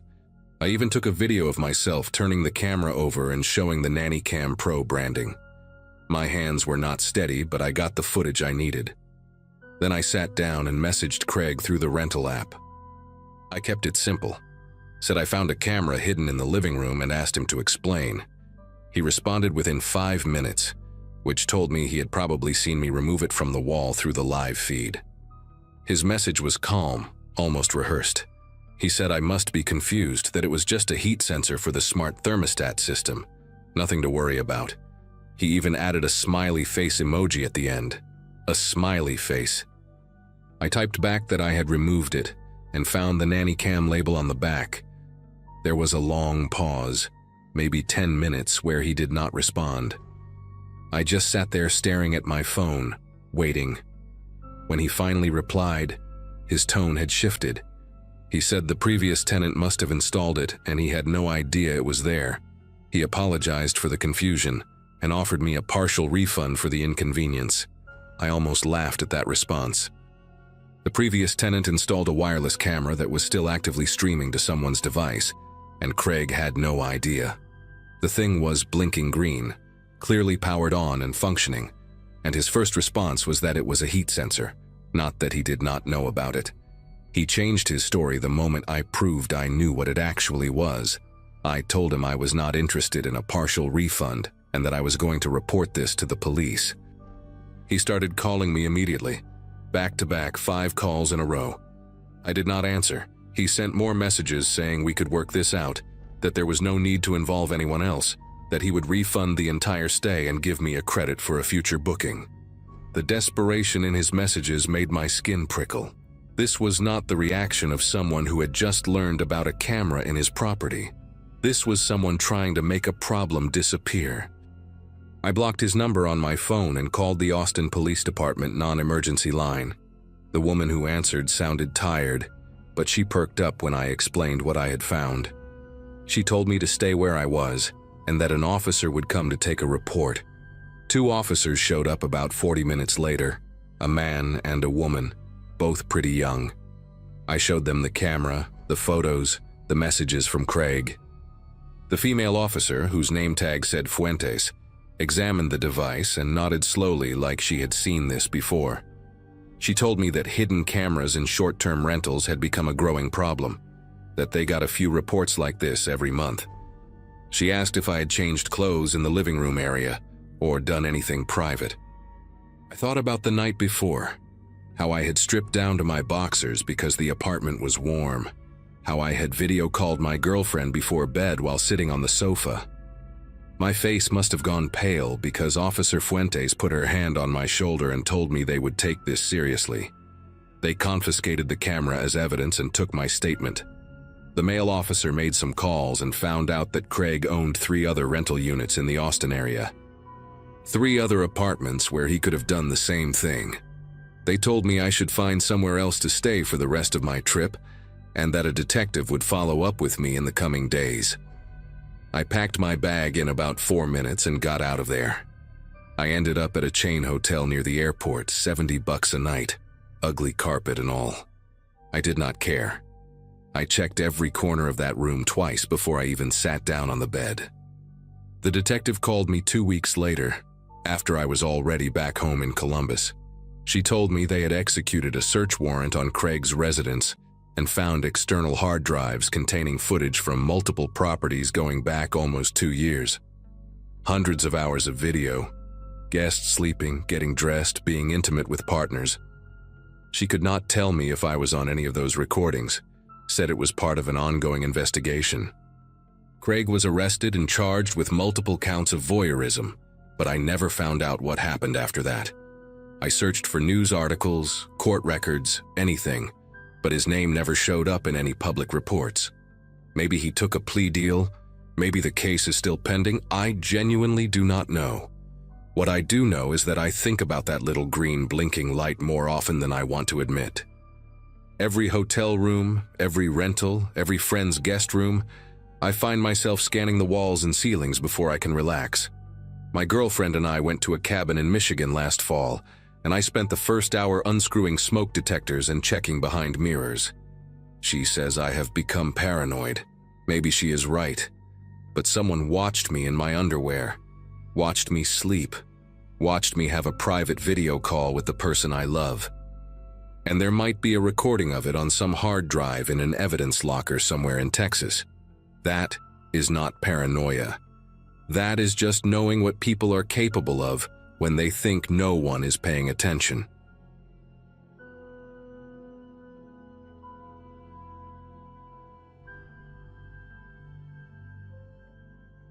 A bag full of camera gear and a deadline to meet had pushed me to book a last-minute stay at a restored carriage house attached to an old estate. At the time, life felt like a patchwork of shoots, edits, and travel, and I'd gotten used to working from whatever room I happened to land in. This place had that curated historic charm vibe.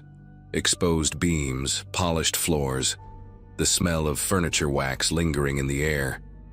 The only thing that didn't quite match was a wooden panel hanging on the wall across from the bed. Everything else looked like it belonged in a boutique magazine spread, but that panel had a dull, uneven finish, like it had been carved by hand and forgotten for decades. I remember thinking it looked staged, but not in a designer way. More like someone wanted it there for a reason they weren't explaining. I'd unpacked just enough to prep for a video call with a client, trying to get the lighting right so I wouldn't look like I was dialing in from inside a cave.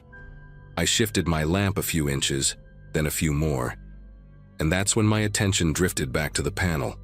One of the carved cutouts caught the light in a strange way, not a reflection, more like something inside the hollow shape shifted for a split second. At first I chalked it up to glare bouncing off the lamp, but the more I stared at it, the more I realized the faint flicker came from deeper than the surface. It made my chest tighten in that uneasy, instinctive way you get when you notice something that shouldn't be behaving the way it is. I walked closer, telling myself it was probably a draft or maybe a stray shadow. The carvings were oddly intricate, thin slits, diamond shapes, shallow apertures that weren't symmetrical. Up close, they gave the uncomfortable impression of being intentional in a way I couldn't place. I pushed gently on the panel, expecting it to be solidly anchored. Instead, it shifted about an inch, just enough to reveal a narrow gap in the drywall behind it. The gap wasn't symmetrical either. It looked like someone had cut through from the other side and never bothered to plaster it. I reached in with my phone flashlight, angling it until the beam slipped past the jagged edges. What it illuminated didn't look like part of any normal wall. The gap connected to a cramped, unfinished space running between the carriage house and the main building. It reminded me of those awkward architectural leftovers you only realize exist when a house gets renovated. Except this one wasn't empty. Dust coated most of the floor, but near the entry point were faint footprints, fresh enough that the shape of a heel and part of the arch were still defined. The dust around them looked recently disturbed, trailing deeper into the void. And near the closest footprint, pushed up against a beam, was a takeout container from a local diner I recognized from the drive-in. There was no dust on top of it. Someone had been in there not long before I checked in. Someone small enough or determined enough to crawl through that narrow space, hidden by a panel placed directly across from the bed. I stepped back from the wall, letting the panel fall back into place, and tried to make sense of what I'd just seen. The room around me felt different now, like the air had gone still in a way I hadn't noticed before. I kept replaying the details, the disturbed dust, the clear shape of those footprints, the untouched takeout container sitting like someone had dropped it and planned to come back. The strangest part was how deliberate the panel seemed once I really paid attention to it. Its position wasn't decorative at all. It was angled just right, facing the bed with those carved openings arranged in a pattern that suddenly reminded me of camera viewports. I sat on the edge of the mattress for a moment, listening to the faint settling sounds of the old building, each creak making me wonder if it came from the void rather than the beams overhead. Eventually, I reached out to the host through the app, trying to sound calm while explaining what I'd found. She answered quickly, almost too quickly, brushing everything off like it was part of some harmless architectural quirk. "Oh, that old construction gap has been there forever," she wrote, as if that explained the fresh tracks or the takeout container that couldn't have been older than a day. When I mentioned the panel and how it didn't match the rest of the decor, she doubled down, insisting it was just a touch of historical character. But nothing about it felt historical. The edges weren't worn the way the beams were, and the screws holding it in place looked new. Her casual dismissal only made my pulse pick up, because now it felt like she either didn't know the truth or didn't want to acknowledge it. I ended the chat feeling more unsettled than before and decided to check the panel again, this time listening carefully as I nudged it aside. The gap wasn't wide enough to climb through, but the space beyond extended far enough that someone could definitely move around in it. I angled my phone light deeper into the void, sweeping it slowly across the exposed joists and insulation. A faint glint caught my eye from farther inside, something metallic reflecting just enough to stand out. I couldn't reach it, but knowing it was there made the whole situation feel even stranger, like whoever had been in that space wasn't just hiding, they were bringing things in. Staring at that dim reflection, I couldn't shake the feeling that the panel wasn't just a cover, it was a viewport. As evening crept in, I tried to work on my project, but every so often I caught myself glancing at the panel, waiting for another flicker. The room had dimmed to that bluish hue you get when the sun drops behind the trees, and the panel's carvings seemed to absorb the light instead of reflecting it. At one point, a soft tapping sound drifted through the wall, quick, subtle, almost playful. It wasn't like the building settling. It had a rhythm to it, like someone making sure I was still aware of the panel.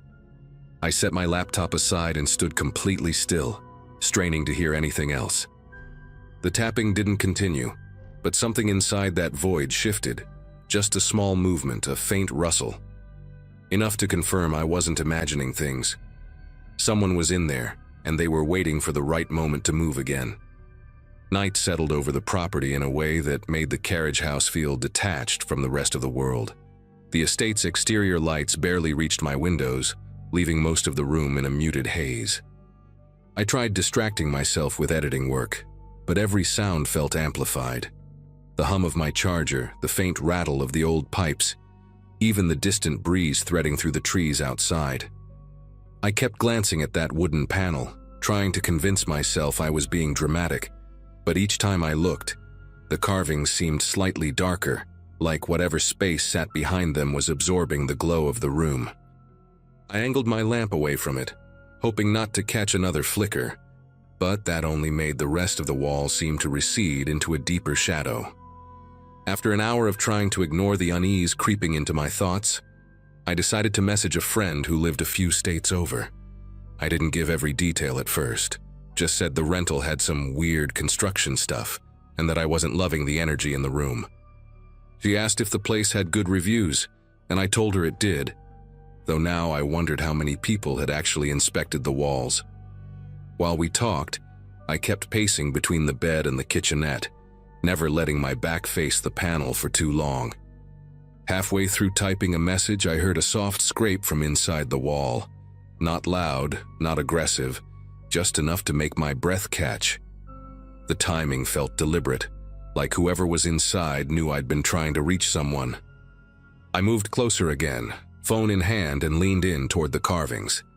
The panel stayed still, but the temperature near that section of the wall felt noticeably cooler, as if air were passing through from a draft deeper inside the void. I held my phone's camera toward one of the carved openings, hoping maybe I could catch a glimpse of what was beyond. Instead, the screen reflected something I hadn't expected. The faint outline of another object positioned behind the panel, angled toward the room. At first I thought it was some kind of support beam, but then I realized the shape was too clean, too symmetrical.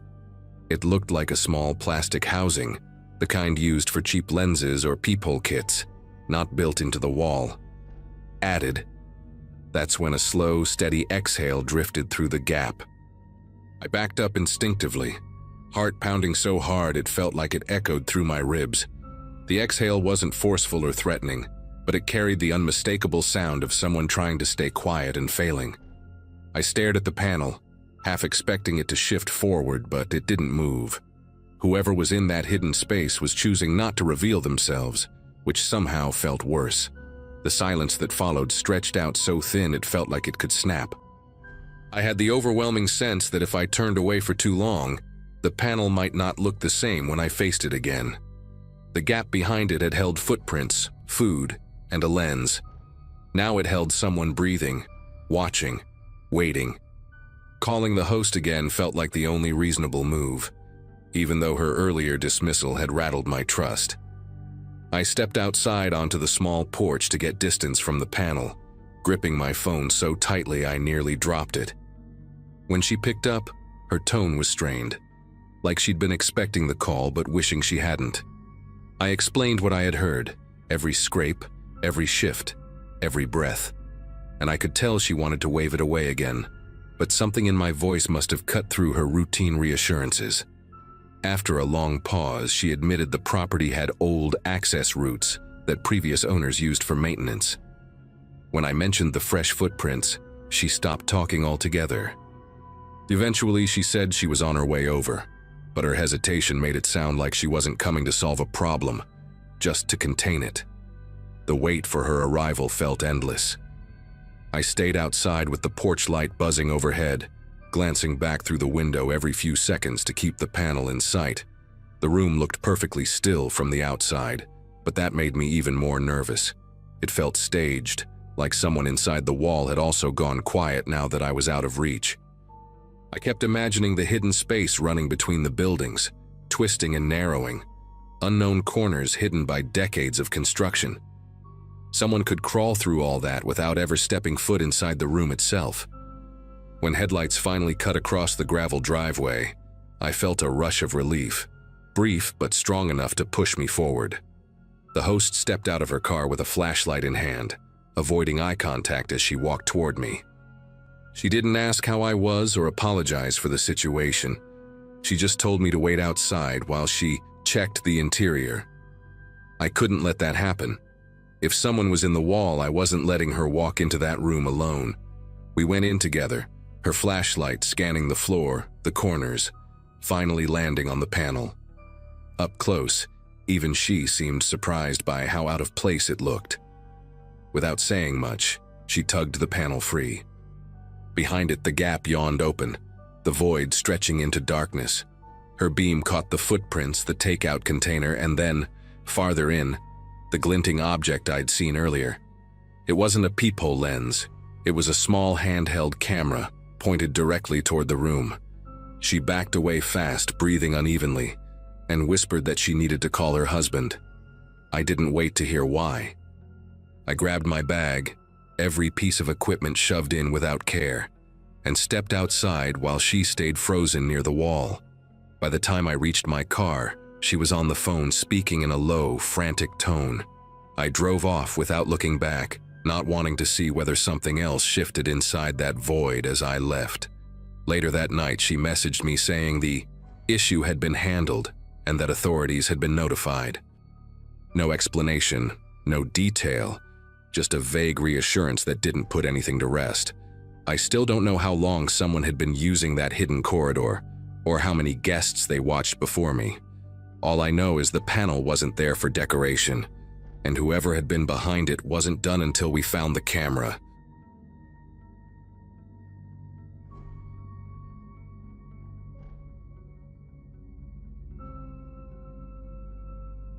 The Airbnb I booked that spring belonged to a family living in a quiet residential neighborhood on the edge of a small town, the kind of place where most houses had wind chimes and faded porch swings.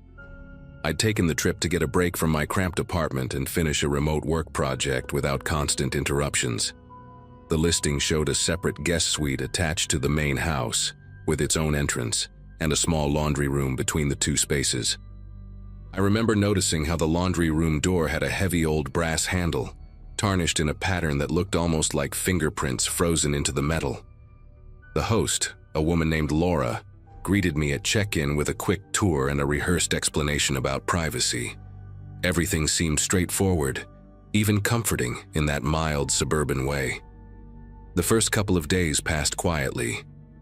I spent most of my time typing at the little desk next to the window, listening to distant lawnmowers and the soft hum of the fridge. It wasn't until my third morning that I noticed something in the laundry room that didn't match how I'd left it. A large bottle of detergent with a cracked blue cap had shifted a few inches to the left on the shelf. It stood out because I remembered the uneven way it leaned when I'd placed it back after washing a pair of jeans. Now it sat neatly upright, like someone had corrected its posture. At the time, I chalked it up to my memory playing games, even though I kept replaying the image of how it had looked the night before. Later that evening, I went to toss a towel into the dryer and felt a faint lingering warmth inside the drum. There were damp clothes in there, heavy flannel shirts and socks I didn't recognize, tinted with a detergent scent sharper than the one I'd brought with me. The oddest part was the pattern on one of the shirts, a faded print of a local high school mascot I'd never heard of. I stood there for a while, waiting for a clear explanation to form in my mind, but none did. The laundry room door leading to my suite was locked from my side, and the listing had stressed that the host wouldn't need to enter the space during my stay. That night, something pulled me out of sleep. Not a sudden noise, but a strange sense that the air in the room felt disturbed, like it had recently shifted. I stayed still, listening. Within a few seconds, faint footsteps reached me through the wall near the laundry room. They had a soft, dragging rhythm, almost as if the person was trying to minimize the sound of each step. Then came whispers. Two voices, one low and steady, the other barely audible, murmuring in the cramped space behind the locked door. I sat up in bed, staring at the dark outline of the laundry room entrance, wondering how many nights this had been happening without me noticing. Morning light made everything feel less alarming, though not by much. While I reheated leftover coffee in the microwave, Laura stopped by under the pretext of checking the outdoor gutter above the suite. She mentioned almost carelessly that a relative occasionally uses the back room, tapping the laundry door with her knuckles as if it were no big deal. The listing had been very clear about privacy, so her comment hit me strangely. I asked what she meant, and she just waved a hand, saying something about family routines and how the space works for everyone. Her answer didn't match the layout or the locks, and the casual tone only highlighted how rehearsed it sounded. I couldn't shake the sense that she expected me to accept the explanation without thinking too hard about it. The rest of the day, I kept finding myself glancing at the laundry door. It had a worn baseboard, and the paint around the knob was chipped in a distinct half-moon shape, as if someone with a ring had turned it repeatedly over the years. At one point, While I was sitting at the desk, I heard a short metallic click from inside, too sharp to be the house settling. I got up, pressed my ear to the door, and felt the faintest vibration against the wood, like movement was happening on the other side, and someone paused when they sensed I was close. The thought settled in my mind slowly. Whoever used that room wasn't doing laundry. They were passing through. By early evening, my nerves were stretched thin from the constant awareness of that door. I tried going for a walk to clear my head. The neighborhood felt a little strange now, too quiet, too still.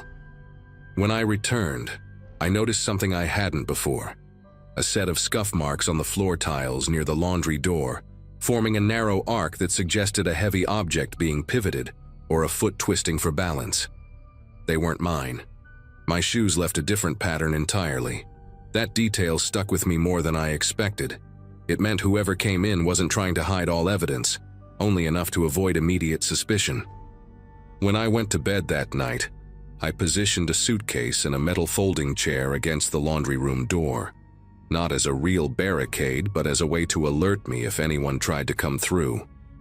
I kept a lamp on, telling myself it was just for comfort, though I knew I didn't fully believe that.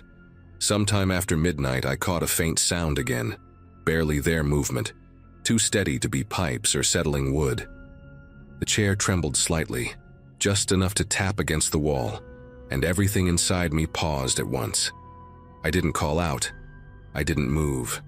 I just stared at the shadow beneath the door, watching it shift in a slow, gliding motion, as if someone were studying the outline of my barricade from the other side. The moment that shadow drifted away, I realized there was no chance I'd sleep again. I sat upright in bed for what felt like an hour, listening to the deep quiet settle back into the walls. When I finally worked up the courage to approach the laundry door, the air near it felt unusually cool, like the room on the other side had been opened to a draft. I pushed the suitcase aside and gently pressed the door's edge. The lock held, just as I'd left it. That should have reassured me, but all it did was confirm that someone had found a way to move through the space without disturbing anything I controlled.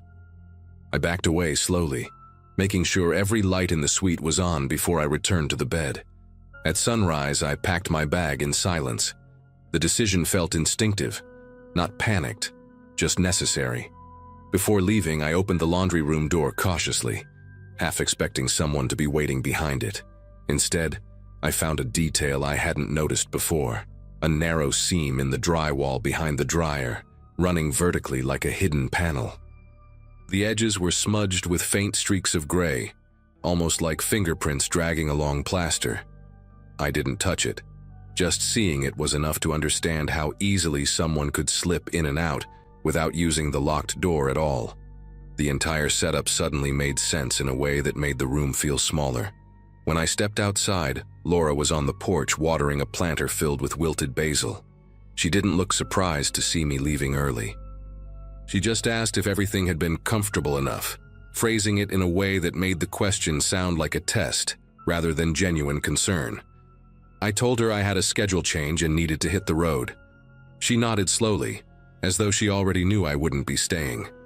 Her expression didn't show guilt or relief, just a strange, unreadable passivity that made me wonder how many other guests had cut their stays short without explanation. I didn't wait for further conversation. I walked to my car, feeling the urge to keep a steady pace until I reached the driver's seat. I reported the listing that afternoon, attaching everything I could describe without sounding unhinged. The platform took the report but never followed up with details, only confirming they were reviewing the matter. A week later, curiosity pushed me to check the listing again, and it had already been removed. No explanation, no replacement, nothing. I still think about that thin vertical seam behind the dryer and the voices whispering in the dark. Whatever was happening in that house felt practiced, routine even, like I'd just stumbled into someone else's nightly pattern. And even though I left without confrontation, the knowledge that people had been walking through the suite while I slept has stayed with me in a way that's hard to fully shake.